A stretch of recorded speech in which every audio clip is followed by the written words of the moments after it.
നമസ്കാരം. കേരളത്തിൽ താമര വിരിയണമെങ്കിൽ ബലിദാനികളെ വേണമെന്ന് കേന്ദ്ര ആഭ്യന്തരമന്ത്രി അമിത്ഷായുടെ വിവാദ പരാമർശം.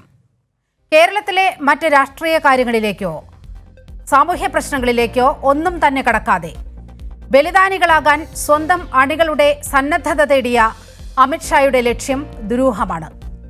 യഥാർത്ഥത്തിൽ കേരളത്തിൽ വന്ന് അമിത്ഷാ നടത്തിയത് കലാപത്തിനുള്ള ആഹ്വാനം തന്നെയാണ് എന്നാണ് ഉയരുന്ന വിമർശനം. പട്ടികജാതി മോർച്ചയുടെ സമ്മേളനത്തിൽ അമിത്ഷാ നടത്തിയ ഈ പരാമർശം BJP കേരളത്തിൽ നടത്താൻ പോകുന്ന പുതിയ ഓപ്പറേഷന്റെ മുന്നോടിയോ? ന്യൂസ് ആൻഡ് വ്യൂസ് പരിശോധിക്കുകയാണ്. Operation Balidani at Kerala. ഈ ചർച്ചയിൽ അതിഥികളായി പങ്കെടുക്കുന്നത് CPIM നേതാവ് P. ജയരാജൻ, കോൺഗ്രസ് നേതാവ് അഡ്വക്കേറ്റ് PM നിയാസ്, BJP നേതാവ് V. ഉണ്ണികൃഷ്ണൻ മാസ്റ്റർ. ആദ്യം ന്യൂസ് ആൻഡ് വ്യൂസ് ഈ ചർച്ച പോകുന്നത് P. ജയരാജനിലേക്കാണ്. ശ്രീ P. ജയരാജൻ, ബലിദാനികളെ സൃഷ്ടിച്ചുകൊണ്ട് കേരളത്തിൽ ചുവടുറപ്പിക്കാനാണ് BJPയുടെ നീക്കം എന്നാണ് മനസ്സിലാകുന്നത്. കേരളം നേരിടുന്ന ഒരു സാമൂഹ്യ പ്രശ്നമോ രാഷ്ട്രീയ പ്രശ്നമോ ചൂണ്ടിക്കാട്ടാതെ അമിത്ഷാ ഊന്നിപ്പറഞ്ഞ കാര്യം ശ്രദ്ധിക്കുക. രാജ്യത്തിൻ്റെ മറ്റ് ഭാഗത്ത് BJP പ്രവർത്തകർക്ക് പ്രവർത്തിക്കാനും വിജയിക്കാനും രാഷ്ട്രഭക്തി എന്നുള്ള ഒരു ഘടകം മാത്രം മതി. പക്ഷേ കേരളത്തിൽ പ്രവർത്തിക്കാൻ രാഷ്ട്രഭക്തി മാത്രം പോരാ, ബലിദാനം ചെയ്യുന്നതിനുള്ള, അതായത് രക്തസാക്ഷിയാകുന്നതിനുള്ള ശക്തിയും ധൈര്യവും ഉണ്ടായിരിക്കണമെന്നാണ് അമിത്ഷാ ആഹ്വാനം ചെയ്യുന്നത്. അണികളെ പിടിച്ചു നിർത്താനും ആവേശം കൊള്ളിക്കാനും മാത്രമുള്ള ഒരു സ്റ്റേജ് പ്രസംഗമായി മാത്രം ഇതിനെ കരുതണോ, അതോ കേരളത്തിൽ കടന്നു കയറാൻ BJP നടത്താൻ പോകുന്ന അജണ്ടയാണോ വ്യക്തമാകുന്നത്? സ്വാഭാവികമായും P. ജയരാജനെ സംബന്ധിച്ച് നമ്മൾ പറയുകയാണെങ്കിൽ RSS അക്രമ രാഷ്ട്രീയത്തിൻ്റെ ജീവിക്കുന്ന ഒരു ഇര കൂടിയാണ് അങ്ങ് ഈ പ്രശ്നത്തെ എങ്ങനെയാണ് സമീപിക്കുന്നത്? അമിത്ഷായുടെ പ്രസംഗത്തെ വെറുമൊരു സ്റ്റേജ് പ്രകടനം മാത്രമായി കാണാൻ കഴിയുമോ? തീർച്ചയായിട്ടും താങ്കൾ പറഞ്ഞതുപോലെ ഇത് ആവേശം കയറി നടത്തിയിട്ട ഒരു പ്രസംഗമല്ല, കൃത്യമായി കണക്കുകൂട്ടി നടത്തിയിട്ടുള്ള അഭിപ്രായ പ്രകടനമാണ്.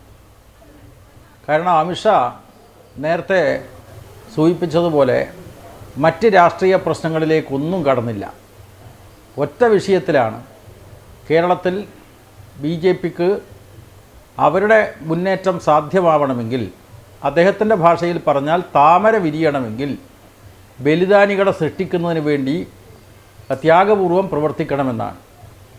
അപ്പോൾ രക്തസാക്ഷികളെ ഉണ്ടാക്കുന്നതിന് വേണ്ടിയുള്ള ആസൂത്രണം ഇത് ഒറ്റപ്പെട്ട സംഭവമല്ല. കൃത്യമായിട്ട് കേരളത്തിൽ ലക്ഷ്യം വെച്ചുകൊണ്ട് RSS BJP നടത്തുന്ന കരുനീക്കമായിട്ടായിരിക്കണം കേരളീയ സമൂഹം പരിഗണിക്കേണ്ടത്. അത് ഗൗരവത്തിലെടുക്കേണ്ട ഒരു കാര്യമാണ്. കേരളത്തിൽ സമാധാനപരമായിട്ടുള്ള ജീവിതമാണ് ഇപ്പോൾ ഉള്ളത്. നമ്മളിപ്പോൾ ഓണാഘോഷത്തിലേക്ക് കടക്കുകയാണ്. നേരത്തെ വിഷു ആഘോഷിച്ചു, ഈസ്റ്റർ ആഘോഷിച്ചു, പെരുന്നാൾ ആഘോഷിച്ചു. ഇന്ത്യയിലെ BJPയും കോൺഗ്രസും ഭരിക്കുന്ന സംസ്ഥാനങ്ങളിലൊന്നും ഉണ്ടായിട്ടുള്ള സമാധാന ഭംഗങ്ങൾ, വർഗീയ കലാപങ്ങൾ ഒന്നും കേരളത്തിലുണ്ടായില്ല. സമാധാനപരമായിട്ടുള്ള ജീവിതമാണ് ഇവിടെ നയിച്ചുകൊണ്ടിരിക്കുന്നത്. ആ സമാധാന ജീവിതത്തെ അലങ്കോലപ്പെടുത്താനുള്ള ഒരു കലാപത്തിനുള്ള ആസൂത്രണം RSS BJP നേതൃത്വം ആസൂത്രണം ചെയ്തിട്ടുണ്ട് എന്നതാണ് നാം അനുമാനിക്കേണ്ടത്. കാരണം അതാണ് RSS BJP. എവിടെ തങ്ങളുടെ സ്വാധീനം വർദ്ധിപ്പിക്കണമോ അവിടെയൊക്കെ വർഗീയ കലാപങ്ങൾ ആസൂത്രണം ചെയ്യുക, അക്രമങ്ങൾ ആസൂത്രണം ചെയ്യുക എന്നത് അവരുടെ തനത് ശൈലിയാണ്. അത്തരം കലാപങ്ങളും കൊലപാതകങ്ങളും ഒക്കെ നടത്തുന്നതിന് വേണ്ടി നല്ല മെയ്വഴക്കം സിദ്ധിച്ചിട്ടുള്ളവരാണ് RSSൻ്റെ വളണ്ടിയർമാർ. ഈ കഴിഞ്ഞ ദിവസമാണല്ലോ മഹാരാഷ്ട്രയിലെ ഒരു RSSൻ്റെ നേതാവ് യശ്വന്ത് ഷിൻഡെ കോടതിയിൽ ഒരു സത്യവാങ്മൂലം കൊടുത്തുകൊണ്ട് കൃത്യമായി പറഞ്ഞു വെച്ചത് എന്ന് പറഞ്ഞാൽ ബോംബുണ്ടാക്കുക, അക്രമം നടത്തുക, കൊല നടത്തുക, ഇതിനൊക്കെ RSS നേതൃത്വം കൃത്യമായി ആസൂത്രണം ചെയ്തിരുന്നു, താനും അതിൻ്റെ ഭാഗമായിരുന്നു എന്നാണ് അദ്ദേഹം വെളിപ്പെടുത്തിയത്. ഇത് ഒറ്റപ്പെട്ട സംഭവമല്ല. നേരത്തെ മെക്ക മസ്ജിദ് സംഭവമടക്കം ഹൈദരാബാദിലെ സ്ഫോടനമടക്കം നടത്തിയിട്ടുള്ളത് അത് മുസ്ലിം തീവ്രവാദികളാണ് എന്ന് ആദ്യം പ്രചരണം വന്നെങ്കിലും പിന്നീട് വെളിപ്പെടുത്തലുണ്ടായി. അത് RSS നേതൃത്വം തന്നെ, ഹിന്ദുത്വ തീവ്രവാദ ശക്തികൾ തന്നെ ആസൂത്രണം ചെയ്തതാണ് എന്നതാണ് പിന്നീട് വെളിപ്പെട്ടത്. അസീമാനന്ദ അടക്കം അത് വെളിപ്പെടുത്തിയല്ലോ. അപ്പോൾ ഏറ്റവും ഒടുവിൽ യശ്വന്ത ഷിൻഡെ അടക്കം പറഞ്ഞിട്ടുള്ള കാര്യങ്ങൾ വെച്ച് നോക്കിക്കഴിഞ്ഞാൽ ഈ സമാധാനപരമായിട്ട് ജീവിക്കുന്ന കേരളത്തിലെ ജനങ്ങൾക്ക് മുമ്പിൽ ഒരു വെല്ലുവിളിയാണ് BJPയുടെ നേതാവും അതുപോലെ തന്നെ കേന്ദ്ര ആഭ്യന്തര മന്ത്രിയുമായിട്ടുള്ള അമിത്ഷാ നടത്തിയിട്ടുള്ളത്. തീർച്ചയായിട്ടും ഇത് വളരെ ഗൗരവത്തിൽ കേരളീയ സമൂഹം ഏറ്റെടുക്കണം എന്നാണ് എനിക്ക് സൂചിപ്പിക്കാനുള്ളത്.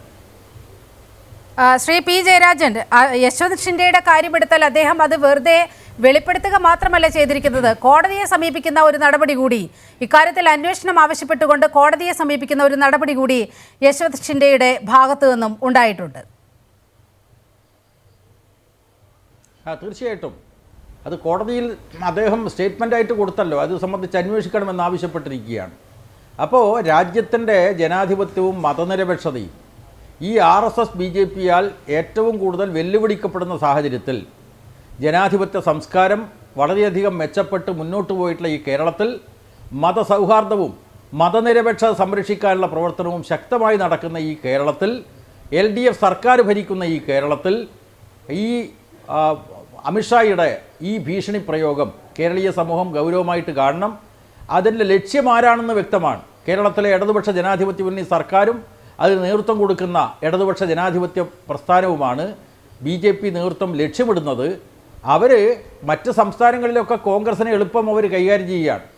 കോൺഗ്രസിൻ്റെ പല നേതാക്കന്മാരും BJPയിലേക്ക് ചേക്കേറിക്കൊണ്ടിരിക്കുകയാണ്.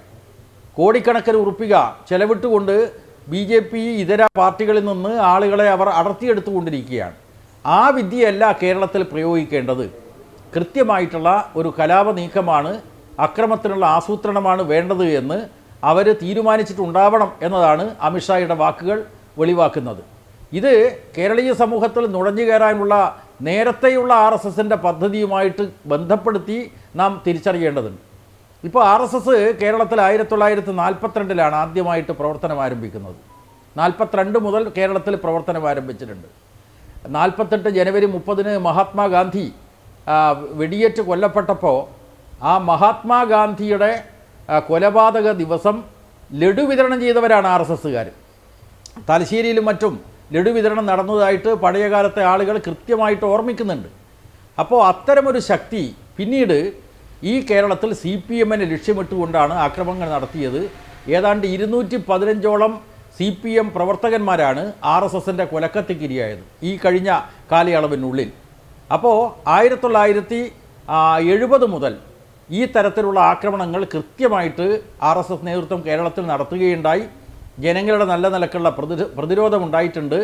ഇതിൻ്റെ എല്ലാം ഫലമായിട്ടാണ് നിരവധി രക്തസാക്ഷികൾ ഉണ്ടായിട്ടുള്ളത്, ജീവത്യാഗങ്ങൾ വേണ്ടി വന്നത്. അവരുടെ ആക്രമണത്തിൻ്റെ ഇരകൾ ഇന്നും സമൂഹത്തിൽ ജീവിച്ചുകൊണ്ടിരിക്കുന്നുണ്ട്. അത് പുതിയ രൂപത്തിൽ വരുമെന്നാണ് അമിത്ഷായുടെ ഈ പ്രസംഗത്തിലൂടെ നാം തിരിച്ചറിയേണ്ടത്. ശരി, ഞാൻ അങ്ങയിലേക്ക് വരാം. BJP നേതാവ് BJPയുടെ പ്രതിനിധി V ഉണ്ണികൃഷ്ണൻ മാസ്റ്ററിലേക്കാണ് പോകുന്നത്. ശ്രീ ഉണ്ണികൃഷ്ണൻ മാസ്റ്റർ, ഇന്നലെ അമിത്ഷാ നടത്തിയ ഈ പരാമർശത്തെ ഒരു കലാപത്തിൻ്റെ ആഹ്വാനമായാണ് വിമർശിക്കപ്പെടുന്നത്. എന്ത് സാഹചര്യത്തിലായിരുന്നു അമിത്ഷായുടെ ഇത്തരത്തിൽ ഒരു പ്രസംഗമുണ്ടായത്? ഇങ്ങനെയൊരു പ്രസംഗം നടത്താൻ പറ്റുന്ന ഒരു രാഷ്ട്രീയ കാലാവസ്ഥ, സാമൂഹ്യ കാലാവസ്ഥ കേരളത്തിലുണ്ടോ? BJPക്ക് അങ്ങനെ ഒരു വിലയിരുത്തലുണ്ടോ? ഇതില് ഞാൻ മനസ്സിലാക്കിയിടത്തോളം P ജയരാജനായാലും താങ്കൾക്കായാലും ഹിന്ദി അറിയാത്തതിന്റെ ഒരു പ്രശ്നമുണ്ട്.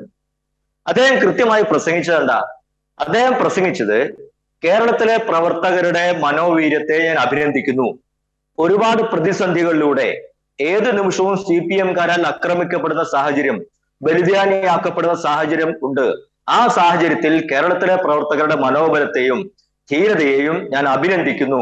രാജ്യത്ത് മറ്റ് സംസ്ഥാനങ്ങളിൽ ദേശഭക്തി മാത്രം കൈമുതലാക്കി പ്രവർത്തിക്കണമെങ്കിൽ കേരളത്തിൽ CPMന്റെയും മതഭീകരവാദികളുടെയും അക്രമത്തിൽ ഏത് സമയം ജീവൻ നഷ്ടപ്പെടാവുന്ന ഒരു സാഹചര്യത്തിൽ വേണം പ്രവർത്തിക്കാൻ. ആ ധീരതയെ ഞാൻ അഭിനന്ദിക്കുന്നു എന്നാണ് അദ്ദേഹം ആദ്യം സൂചിപ്പിച്ചത്. അത് മാത്രമല്ല അദ്ദേഹം പറഞ്ഞത്, P ജയരാജൻ അത് കേട്ടിട്ടില്ലെന്നോന്നു, ഒന്ന് കേൾക്കണം. അദ്ദേഹം പറഞ്ഞു, രാജ്യം 60 വർഷം കോൺഗ്രസ് ഭരിച്ചു, അതിൽ 8 വർഷവും CPM കോൺഗ്രസിന്റെ കൂടെ ഉണ്ടായിരുന്നു. BJP 8 വർഷം മാത്രമാണ് ഭരിച്ചത്. ആ 8 വർഷം കൊണ്ട് പിന്നോക്ക ദളിത് വിഭാഗങ്ങൾക്ക് നൽകിയ സംഭാവനകളെ കുറിച്ച് അദ്ദേഹം എടുത്തു പറഞ്ഞു. പട്ടികജാതി സമ്മേളനത്തിലായിരുന്നു അദ്ദേഹം സംസാരിച്ചത്. രാജ്യത്ത് ഒരു ദളിത് രാഷ്ട്രപതിയെ നൽകിയത്, രാംനാഥ് കോവിന്ദിനെ നൽകിയത് BJP ആണ്. ഇപ്പോ വനവാസി വിഭാഗത്തിലുള്ള ദ്രൗപദി മുർമുവിനെ രാഷ്ട്രപതിയാക്കിയത് BJP ആണ്.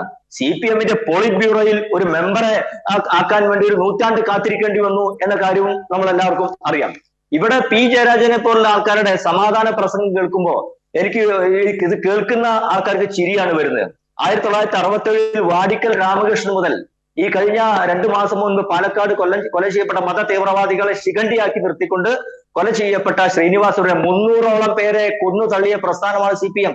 ആ CPM-ന്റെ നേതാവാണ് ഇവിടെ വന്നിരുന്നത് പറയുക. ഈ സംസാരിക്കുന്ന ആളും അരിയിൽ ഷുക്കൂറിന്റെ കേസിൽ പ്രതിയാണല്ലോ. താങ്കളോട് ചോദിച്ച് വിചാരണ നടത്തിയാണല്ലോ അരിയിൽ ഷുക്കൂറിനെ പോലെ ഒരു കൊല നടത്തിയിട്ടുള്ളത്. അതുപോലെ തന്നെ പന്നിയന്നൂർ ചന്ദ്രനെ വെട്ടിനുറുക്കിയത് കണ്ണൂരിൽ വെച്ചല്ലേ. KT ജയകൃഷ്ണ മാഷ് വെട്ടിനുറുക്കിയത് കണ്ണൂരിൽ വെച്ചല്ലേ. BJP സംഘപ്രസ്ഥാനങ്ങൾ RSS പ്രസ്ഥാനങ്ങൾ കേരളത്തിൽ കണ്ണൂരിൽ വളരാൻ തുടങ്ങിയപ്പോൾ ആ പ്രസ്ഥാനങ്ങളെ തകർത്ത് തരിപ്പണമാക്കി വെട്ടിനുറുക്കാനുള്ള പരിശ്രമം നടത്തിയത് താങ്കൾ ജില്ലാ സെക്രട്ടറി ആവുന്ന സമയത്തല്ലേ കണ്ണൂർ ജില്ലയിൽ ഏറ്റവും അധികം അക്രമങ്ങൾ നടന്നിട്ടുള്ളത്. എത്ര ഭയങ്കരല് ഇത് RSS-ന്റെ ആൾക്കാരെ മാത്രമാണ് ചെയ്തിട്ടുള്ളത്. CPI-ക്കാരായിട്ടുള്ള ആറുച്ചാമിയെ വെട്ടിക്കൊലപ്പെടുത്തിയാരാ? ചുവന്ന കൊടി പിടിച്ച TP ചന്ദ്രശേഖരനെ വെട്ടിക്കൊലപ്പെടുത്തിയിട്ട് മാഷാളെന്ന് സ്റ്റിക്കർ ഒട്ടിച്ചതാരാ? തലശ്ശേരിയിൽ ഫസൽ എന്ന് പറയുന്ന SDPI-ക്കാരനെ കൊന്നതിന് ശേഷം അത് RSS-കാരനെന്ന് പ്രചരണം നടത്തിയിട്ട് വർഗീയ കലാപം ഉണ്ടാക്കാൻ പരിശ്രമം. അപ്പൊ വർഗീയ കലാപം ഉണ്ടാക്കാൻ മാഷാള്ള സ്റ്റിക്കർ ഒട്ടിച്ചതും SDPI-ക്കാരനെ കൊന്നിട്ട് പോപ്പുലർ ഫ്രണ്ടുകാരനെ കൊന്ന് ഫസലിനെ കൊന്നതിന് ശേഷം RSS-ന്റെ തലയിലിട്ടുകൊണ്ട് വർഗീയ കലാപം ഉണ്ടാക്കാൻ ശ്രമിച്ചും ആരാണെന്ന് കേരളത്തിലെ ജനങ്ങൾക്ക് കൃത്യമായിട്ട് അറിയാം. അതുകൊണ്ട് അമിത്ഷാ കൃത്യമായിട്ട് ഈ ഒരു സാഹചര്യം കേരളത്തിൽ ഒരു കലാപം ഉണ്ടാക്കാനുള്ള ആഹ്വാനം നൽകിയതാരാ? CPM-ന്റെ സംസ്ഥാന കമ്മിറ്റി ഓഫീസ് ആക്രമിച്ചിട്ട് അത് RSS-കാരാണെന്ന് പ്രചരണം നടത്തി കലാപം ഉണ്ടാക്കാൻ പരിശ്രമിച്ചത് ആരാണ്? CPM-കാരല്ലേ. CPM-ന്റെ ആഭ്യന്തര വകുപ്പ് കൈകാര്യം ചെയ്യുന്ന കേരളത്തില് 2 മാസം പിന്നിട്ടിട്ടും CPM-ന്റെ ആസ്ഥാന മന്ദിരം ആക്രമിച്ച പ്രതികളെ പിടിക്കാത്തതെന്താ? അതിനർത്ഥം പ്രതികൾ ഉള്ളിൽ തന്നെയുണ്ട്. കേരളത്തിൽ കലാപം ഉണ്ടാക്കാനുള്ള പരിശ്രമം നടത്തുന്നത് CPM ഭരിക്കുന്ന സമയം CPM-ന്റെ രക്തത്തിൽ, കമ്മ്യൂണിസ്റ്റ് പ്രസ്ഥാനത്തിന്റെ രക്തത്തിൽ അലിഞ്ഞു ചേർന്ന കാര്യമാണ്. അദ്ദേഹം മറ്റൊരു കാര്യം കൂടി സൂചിപ്പിച്ചിരുന്നു. ലോകത്ത് കമ്മ്യൂണിസ്റ്റ് പ്രസ്ഥാനങ്ങൾ തകർന്ന് തരിപ്പണമായിക്കൊണ്ടിരിക്കുന്നു. ഞാനിതൊരു തൊട്ടുമുമ്പത്തെ ചർച്ച കേൾക്കുകയായിരുന്നു. എവിടെയാണോ കമ്മ്യൂണിസ്റ്റ് പ്രസ്ഥാനം ജന്മം കൊണ്ടത്, ആ ജന്മം കൊണ്ട റഷ്യയിൽ ഒരു നൂറ്റാണ്ട് പിന്നീട് മുമ്പ് തന്നെ സോവിയറ്റ് യൂണിയൻ തകർന്ന് തരിപ്പണമായി 15 കഷ്ണങ്ങളായി മാറിയ ചരിത്രം ഇതിന് തൊട്ടുമുമ്പ് നിങ്ങളുടെ ഇതിൽ തന്നെ കണ്ടു. കോൺഗ്രസ് കേരളത്തിൽ അസ്തമിച്ചുകൊണ്ടിരിക്കുന്നു, തകർന്നുകൊണ്ടിരിക്കുന്നു. CPM ഇന്ത്യയിലും തകർന്നുകൊണ്ടിരിക്കുന്നു. 2 സംസ്ഥാനങ്ങൾ ഭരിച്ചിരുന്നു 35 വർഷം ബംഗാളിലും 25 കൊല്ലം ത്രിപുരയിലും ഭരിച്ചത്. എവിടെ നിങ്ങൾ ഒരു പൊടി പോലും ഇല്ല കണ്ടുപിടിക്കാൻ. ഇപ്പൊ ഒരു കാലത്ത് ഇന്ത്യയില് ആഫ്റ്റർ നെഹ്റു നമ്പൂതിരിപ്പാട് മുദ്രാവാക്യം വിളിച്ചവരല്ലേ. AKG പ്രതിപക്ഷ നേതാവായിരുന്നില്ലേ. ഇപ്പൊ 3 MP-മാരുണ്ടോ? 2 DMK-യുടെ ചെലവിലും 1 MP കേരളത്തിൽ നിന്ന് മാത്രമല്ലേ ഉള്ളൂ. ഇനി അദ്ദേഹം ഈ MP-മാരെയൊക്കെ വിലക്കത്തിനെ കുറിച്ചും 2003 കേരളത്തിൽ 20 MP-മാരെ ഡൽഹിയിൽ കൊണ്ടുപോയി കോൺഗ്രസിന് വിറ്റ ചരിത്രം ആർക്കാവുള്ളത്? ശ്രീ ജയരാജൻ, താങ്കളുടെ പാർട്ടിയല്ലേ കൊടുത്തുള്ളത്. ഇവിടുത്തെ കേരളത്തിലെ ജനങ്ങൾ വഞ്ചിച്ച് പരസ്പരം മത്സരിച്ച് ജയിച്ചു പോയപ്പോ ഡൽഹിയിൽ എത്തിയിട്ട് കോൺഗ്രസിന് പിന്തുണ നൽകിയ വഞ്ചനയുടെ ചരിത്രം താങ്കളുടെ പാർട്ടിക്കല്ലുള്ളത്. അപ്പൊ അതുകൊണ്ട് അമിത്ഷാ പറഞ്ഞത് കൃത്യമായിട്ടുണ്ട്. കേരളത്തിലെ ജനങ്ങൾ കേരളത്തിലെ BJP-യുടെയും RSS-നെയും വലിയ വെല്ലുവിളി നേരിട്ടുകൊണ്ടാണ് മുന്നോട്ട് പോകുന്നത്. CPM-ന്റെ അക്രമത്തിന് മുന്നിൽ 300ഓളം പ്രവർത്തകർ ജീവൻ ബലിയർപ്പിക്കേണ്ടി വന്നു. കണ്ണൂർ ജില്ലയിലാണ് ഏറ്റവും അധികം ബലിദാനികൾ ഉണ്ടായിട്ടുള്ളത്. ആ ബലിദാനികളുടെ സ്മരണകൾ ഉണർത്തുന്ന വേദിയിൽ വെച്ചുകൊണ്ടാണ് ആ ധീരതയെ ഞാൻ പ്രശംസിക്കുന്നു.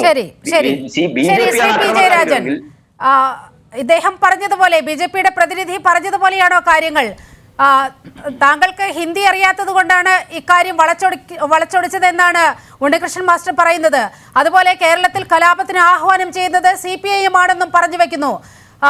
നേരത്തെ താങ്കൾക്ക് നേരെ വധശ്രമം ഉണ്ടായ സമയത്ത് പോലും അത് ഞങ്ങളല്ല ചെയ്തത്, മറ്റുള്ളവരാണ് എന്ന് പറഞ്ഞുകൊണ്ട് അതിന്റെ ഉത്തരവാദിത്വം പോലും ഏറ്റെടുക്കാൻ അവർ തയ്യാറായിരുന്നില്ല ആദ്യഘട്ടത്തിൽ.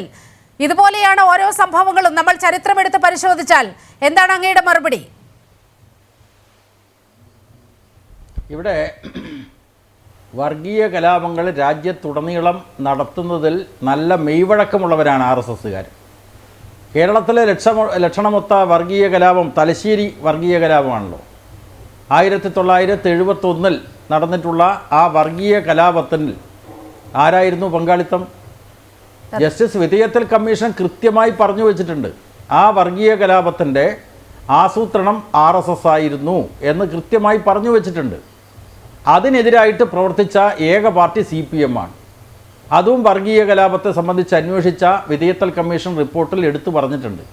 എന്ന് മാത്രമല്ല, ആ വർഗീയ കലാപത്തെക്കുറിച്ച് അന്വേഷിച്ച കമ്മീഷന് മുമ്പിൽ മൊഴി കൊടുക്കാത്ത പാർട്ടിയാണ് CPM.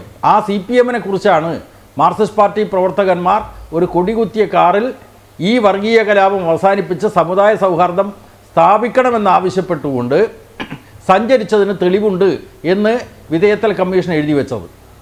അപ്പോൾ വർഗീയ കലാപങ്ങൾ ആസൂത്രണം ചെയ്യുന്നതിന് നല്ല പരിശീലനം സിദ്ധിച്ച ആളുകളാണ് RSSകാർ.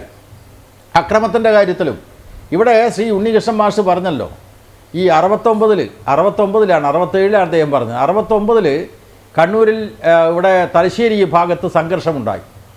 ആ സംഘർഷം RSSകാർ നിരന്തരമായി, കാരണം അവരുടെ ഒരു ഹുങ്കെന്താണ്, തങ്ങളുടെ കൈവശം ആയുധമുണ്ട്, ആയുധ പരിശീലനം ഞങ്ങൾ കൊടുക്കുന്നുണ്ട്, CPM-നെ പോലെയുള്ള വലിയ ബഹുജന സ്വാധീനമുള്ള ഒരു പാർട്ടിയെ തകർക്കാം, അതിനുവേണ്ടി കായികമായിട്ടുള്ള ആക്രമണങ്ങൾ നിരന്തരമായി നടന്നു. ആ ഘട്ടത്തിലാണ് ഇപ്പോഴും CPM-ൻ്റെ പോളിറ്റ് ബ്യൂറോ അംഗമായിട്ടുള്ള സഖാവ് കോടിയേരി ബാലകൃഷ്ണനെ 1969 ഏപ്രിൽ മാസം SSLC പരീക്ഷയും കഴിഞ്ഞ് തലശ്ശേരി പട്ടണത്തിലെത്തിയപ്പോൾ RSSകാർ മൃഗീയമായിട്ട് ആക്രമിച്ചത്. അന്നത്തെ മാതൃഭൂമി പത്രം നോക്കണം ഉണ്ണികൃഷ്ണൻ മാഷ്. ആ മാതൃഭൂമി പത്രത്തിൽ കൃത്യമായി പറഞ്ഞു വെച്ചിട്ടുണ്ട്, SSLC പരീക്ഷ എഴുതിയിട്ടാണ് കോടിയേരി ബാലകൃഷ്ണൻ തലശ്ശേരി പട്ടണത്തിലെത്തിയത്. അപ്പോൾ ആക്രമിക്കപ്പെട്ടു. അതിനെ തുടർന്ന് സംഘടനമുണ്ടായി. നേരിട്ടുള്ള സംഘടനമാണ്. RSSൻ്റെ ആയുധബലം പരീക്ഷിക്കപ്പെട്ട സന്ദർഭം, ആ ആയുധബലം ജനകീയ ശക്തിക്ക് മുമ്പിൽ പരാജയപ്പെട്ട സന്ദർഭമുണ്ടായി. നേരിട്ടുള്ള ഏറ്റുമുട്ടലിൽ ഒരു RSSകാരന് പരിക്കേറ്റു. പരിക്കേറ്റയാൾ പിന്നീട് മരിച്ചു. നേരിട്ടുള്ള സംഘടനമാണ്, ആസൂത്രിതമായി കൊലപ്പെടുത്തിയതല്ല. എന്താണ് RSS BJPയുടെ റെക്കോർഡ്? ഈ കഴിഞ്ഞ ദിവസമാണല്ലോ പാലക്കാട് മലമ്പുഴയിൽ CPM-ൻ്റെ ലോക്കൽ കമ്മിറ്റി അംഗമായിട്ടുള്ള സഖാവ് ഷാജഹാനെ വെട്ടിക്കൊന്നത്. എന്താന്ന് പ്രചരിപ്പിച്ചത്? തങ്ങൾക്ക് യാതൊരു ബന്ധവുമില്ല. പോലീസ് അന്വേഷിച്ച് കൃത്യമായി പറഞ്ഞല്ലോ. ഈ കഴിഞ്ഞ തീർച്ചയായിട്ടും അവിടെ ഇത്തരം കലാപങ്ങളും കൊലപാതകങ്ങളും ഒക്കെ നടത്തിയാൽ നുണപ്രചരണം നടത്തുക RSSൻ്റെ ഒരു ശൈലിയാണ്. അത് സ്ഥിരമായിട്ട് അവർ നടത്തിക്കൊണ്ടിരിക്കുന്നു, നുണപ്രചരണം. KV സുധീഷ് എന്ന് പറയുന്ന SFIയുടെ സമുന്നതനായിട്ടുള്ള നേതാവിനെ അച്ഛൻ്റെയും അമ്മയുടെയും കൺമുന്നിലിട്ട് വെട്ടിക്കൊന്നു ഒരു റിപ്പബ്ലിക് ദിന പുലരിയിൽ. പിറ്റേ ദിവസം ആ ഒരു പോസ്റ്റർ ഒട്ടിച്ചു, ഗൗരിയമ്മ പ്രശ്നമാണ് ഇതിന് കാരണം. ശിക്ഷിക്കപ്പെട്ടവരാണ് RSSകാരാണ്. അപ്പോൾ RSSകാർ ഭീഭത്സമായിട്ടുള്ള കൊലപാതകങ്ങൾ നടത്തിയിട്ടുണ്ട്. ഈ ഇടതുപക്ഷ ജനാധിപത്യ മുന്നണി കേരളം ഭരിച്ചതിന് ശേഷം 6 വർഷക്കാലത്തിനിടയിൽ 17 CPM പ്രവർത്തകന്മാരെ കൊലപ്പെടുത്തി. CPM-ൻ്റെ ഭാഗത്ത് നിന്ന് തിരിച്ചെന്തെങ്കിലും സംഭവം ഉണ്ടായോ ശ്രീ ഉണ്ണികൃഷ്ണൻ മാസ്റ്റർ? ഇപ്പോൾ ഇവിടെ കോഴിക്കോട് തിരുവനന്തപുരത്ത് CPM-ൻ്റെ ജില്ലാ കമ്മിറ്റി ആഫീസും അതുപോലെ തന്നെ അവിടെ ജില്ലാ സെക്രട്ടറിയുടെ വീടുമൊക്കെ ആക്രമിക്കപ്പെട്ടു. ആ കേസിൽ പിടിക്കപ്പെട്ടവരാരാണ്? RSS BJPക്കാർ. അപ്പോൾ അതുകൊണ്ട് ആക്രമണം നടത്തി ഒരു സമൂഹത്തെ കീഴ്പ്പെടുത്തുക എന്നുള്ള ഫാസിസ്റ്റ് ശൈലി അത് RSS BJPയുടേതാണ്. അത് കേരളത്തിൽ പ്രയോഗിച്ചു നോക്കിയിട്ടുണ്ട്. വർഗീയ കലാപത്തിൻ്റെ അവസരത്തിൽ, തലശ്ശേരി വർഗീയ കലാപത്തിൻ്റെ അവസരത്തിലും അവർ ലക്ഷ്യമിട്ടത് ഈ സമൂഹത്തിൽ നുഴഞ്ഞു കയറുക എന്നുള്ളതാണ്. അത് പക്ഷേ സാധ്യതമായിട്ടില്ല.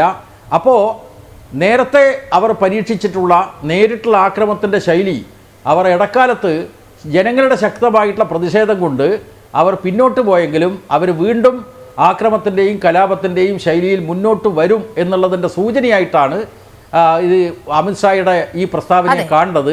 അത് ഞങ്ങൾക്ക് ഹിന്ദി മനസ്സിലാക്കാത്തതിൻ്റെ പ്രശ്നമല്ല. ഹിന്ദി മനസ്സിലാക്കുന്ന മലയാളത്തിലെ പത്രപ്രവർത്തകന്മാർ തന്നെ, മാധ്യമപ്രവർത്തകന്മാർ തന്നെ അമിത്ഷായുടെ പ്രസംഗം കൃത്യമായി റിപ്പോർട്ട് ചെയ്തിട്ടുണ്ട്. അദ്ദേഹം മുമ്പ് കണ്ണൂരിൽ നടത്തിയ പ്രസംഗം ഉണ്ണികൃഷ്ണൻ മാഷ് ഓർക്കുന്നുണ്ടോ? എന്താണ് അദ്ദേഹം പറഞ്ഞത്? കണ്ണൂരിലെ അതെ മുഖ്യമന്ത്രി പിണറായി വിജയന്റെ സർക്കാരിനെ വലിച്ചു താഴത്തിടുമെന്നാണ്. അതിന് മുഖ്യമന്ത്രി കൃത്യമായി മറുപടി പറഞ്ഞു, അതിന് മാത്രം ബലം അമിത്ഷായുടെ ശരീരത്തിനില്ല എന്നാണ്. അതാണ് പറഞ്ഞത്. അപ്പോൾ ഈ കേരളത്തിൽ വന്നിട്ട് തെരഞ്ഞെടുക്കപ്പെട്ട ജനാധിപത്യ സർക്കാരിനെ വലിച്ചു താഴത്തോടും അട്ടിമറിക്കാനും അതുപോലെ തന്നെ കലാപങ്ങൾ നടത്താനുമുള്ള ആഹ്വാനമാണ് അമിത്ഷാ തുടർച്ചയായിട്ട് നടത്തിക്കൊണ്ടിരിക്കുന്നത്. അദ്ദേഹം നേരത്തെ നടത്തിയിട്ടുള്ള പ്രസ്താവനകളും ഇതുമായി കൂട്ടി വായിച്ചു നോക്കണം. അതുപോലെ തന്നെ 1970-കൾക്ക് ശേഷം കേരളത്തിൽ നടത്തിയിട്ടുള്ള നിഷ്ഠൂരമായിട്ടുള്ള കൊലപാതകങ്ങൾ കോൺഗ്രസിനെ ലക്ഷ്യം വെച്ചുകൊണ്ടല്ല, മുസ്ലിം ലീഗിനെ ലക്ഷ്യം വെച്ചുകൊണ്ടല്ല, CPM-നെ ലക്ഷ്യം വെച്ചുകൊണ്ടാണ് RSS BJPക്കാർ ഈ കൊലപാതകങ്ങളൊക്കെ നടത്തിയത്. ജനങ്ങളുടെ ചെറുത്തുനിൽപ്പുണ്ടായിട്ടുണ്ട്. സ്വാഭാവികമായിട്ടും അതിൻ്റെ ഭാഗമായിട്ട് കള്ളക്കേസുകളും ഉണ്ടായിട്ടുണ്ട്. കള്ളക്കേസിൽ ഞങ്ങളെപ്പോലെയുള്ള ആളുകളെ പ്രതി ചേർത്തിട്ടുമുണ്ട്. അന്വേഷണ ഏജൻസികളെ കൃത്യമായിട്ട് BJPയുടെ ഭരണ നേതൃത്വം ദുരുപയോഗം ചെയ്തിട്ടുണ്ട്. അതിൻ്റെ ഭാഗമായിട്ട് പലരും കേസിൽ പ്രതിയായിട്ടുണ്ട്. BJP നേതാക്കന്മാരും അത്തരത്തിലുള്ള സംഭവങ്ങളെ നിഷേധിക്കാനാവുമോ? അപ്പോൾ യഥാർത്ഥത്തിൽ ഫസലിൻ്റെ കാര്യം പറഞ്ഞല്ലോ, ഫസലിൻ്റെ കാര്യത്തിൽ കൃത്യമായി വെളിപ്പെടുത്തലുണ്ടായല്ലോ. RSSകാർ ഫസലിനെ കൊലപ്പെടുത്തുക, എന്നിട്ട് CPMൻ്റെ ചുമലിടുക. അത് സംബന്ധിച്ച് ആ കേസിലെ യഥാർത്ഥ പ്രതികൾ തന്നെ നൽകിയിട്ടുള്ള കുറ്റസമ്മത മൊഴി ഇപ്പോൾ പോലീസിൻ്റെ കൈവശമുണ്ട്. അപ്പം അതുകൊണ്ട് തങ്ങൾ ഭീകരമായിട്ടുള്ള കൃത്യങ്ങൾ നടത്തുക, കൊലപാതകങ്ങൾ നടത്തുക, എന്നിട്ട് അതിനെ വഴിതിരിച്ചു വിടുന്ന നിലക്ക് നുണ പ്രചരിപ്പിക്കുക, ആ കാര്യത്തിലും RSS BJPക്കാർക്ക് നല്ല മെയ്വഴക്കമുണ്ട്. അതാണ് ഇപ്പോഴും ഉണ്ണികൃഷ്ണൻ മാഷിലൂടെയും പ്രേക്ഷക ലോകം കേട്ടുകൊണ്ടിരിക്കുന്നത്.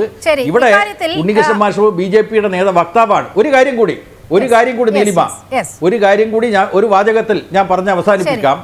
അതായത് ഇവിടെ RSSും BJPയും ഈ രക്തച്ചൊരിച്ചൽ ഉണ്ടാക്കുന്ന നിലക്ക് കലാപ നീക്കം, കൊലപാതകങ്ങളൊക്കെ CPMനെ പോലെയുള്ള പാർട്ടികളെ ലക്ഷ്യം വെച്ച് നടത്തുന്നുണ്ടെങ്കിലും BJP നേതാവായിട്ടുള്ള ഉണ്ണികൃഷ്ണൻ മാഷ് ഒരു കാര്യം മനസ്സിലാക്കണം, ഇതിൻ്റെ രാഷ്ട്രീയ നേട്ടം കൊണ്ടുപോകുന്നതാരാ? കോൺഗ്രസ്. അതിന് തക്ക നിലയിൽ കോൺഗ്രസ് അതിനോട് ചാരി നിൽക്കുകയാണ്, BJPയോട് ചാരി നിൽക്കുകയാണ്. അപ്പോൾ കോൺഗ്രസും BJPയും കേരളത്തിൽ ഒക്കച്ചങ്ങാതിമാരെ പോലെ പ്രവർത്തിക്കുന്നത് എന്തിനു വേണ്ടിയിട്ടാണ്? RSS CPMനെ ലക്ഷ്യമിട്ട് നടത്തുന്ന ആക്രമണങ്ങളും അതുപോലെ തന്നെ നുണക്കഥകളും എല്ലാം തന്നെ നേട്ടമുണ്ടാവുക തങ്ങൾക്കാണ്, UDFനാണ്. അത് കോൺഗ്രസും ഉണ്ട്, ലീഗും ഉണ്ട്. ലീഗിന് യാതൊരു മടിയുമില്ല. ന്യൂനപക്ഷങ്ങളുടെ താല്പര്യം സംരക്ഷിക്കുമെന്ന് പറയുന്ന പാർട്ടി കോലീബി സഖ്യമുണ്ടാക്കിയത് നമ്മളൊന്നും മറന്നുപോയിട്ടില്ലല്ലോ. KG മാരാരുടെ ജീവചരിത്ര ഗ്രന്ഥത്തിൽ കൃത്യമായി ഇത് പറഞ്ഞു വെച്ചിട്ടുണ്ടല്ലോ. അപ്പോൾ അതുകൊണ്ട് ഈ കേരളത്തിലെ വലതുപക്ഷത്തിന് ആവേശം കൊടുക്കാനാണ്, പ്രത്യേകിച്ച് കോൺഗ്രസിന് ആവേശം കൊടുക്കാനാണ് അമിത്ഷായുടെ CPM വിരുദ്ധ നീക്കം, കേരള വിരുദ്ധ നീക്കം പ്രയോജനപ്പെടുക എന്നത് ഉണ്ണികൃഷ്ണ മാഷ പോലെയുള്ള BJP നേതാക്കന്മാർ മനസ്സിലാക്കണം എന്നാണ് ഞങ്ങൾക്ക് പറയാനുള്ളത്. ശരി, ഞാൻ അങ്ങയിലേക്ക് വരാം. ഈ ഘട്ടത്തിൽ കോൺഗ്രസിന്റെ ഒരു പ്രതികരണം തേടേണ്ടതുണ്ട്. ശ്രീ നിയാസ്, ഇത്തരത്തിൽ ഗുരുതരമായ ഒരു പരാമർശം നടത്തിയിരിക്കുന്നത് BJPയുടെ നേതാവ് മാത്രമല്ല, കേന്ദ്ര ആഭ്യന്തരമന്ത്രി കൂടിയാണ്. യഥാർത്ഥത്തിൽ ഒരു കലാപത്തിനുള്ള ആഹ്വാനം കൂടിയാണ് അമിത്ഷായിൽ നിന്നും ഉണ്ടായിരിക്കുന്നത് എന്നുള്ള കാര്യത്തിൽ തർക്കമില്ല. BJP നേതാക്കൾ ഇപ്പോൾ നമുക്കൊന്നും ഭാഷയറിയില്ല എന്നൊക്കെ പറയുന്നുണ്ടായിരിക്കാം. പക്ഷേ ഇവിടെ മാധ്യമങ്ങൾ എഴുതി പിടിപ്പിച്ചത്, മാധ്യമങ്ങളിൽ വന്ന വാർത്ത, അവർ സംപ്രേഷണം ചെയ്ത രീതി, ഇതെല്ലാം നമ്മുടെ മുന്നിലുണ്ട്. ഇതിൽ കോൺഗ്രസ് എടുക്കുന്ന ഒരു നിലപാട് എന്താണ്? ഇതുവരെ അത്തരത്തിൽ ഒരു പ്രതികരണം കോൺഗ്രസിന്റെ ഭാഗത്തു നിന്നും ഉണ്ടായിട്ടില്ല, അതുകൊണ്ട് ചോദിക്കുകയാണ്.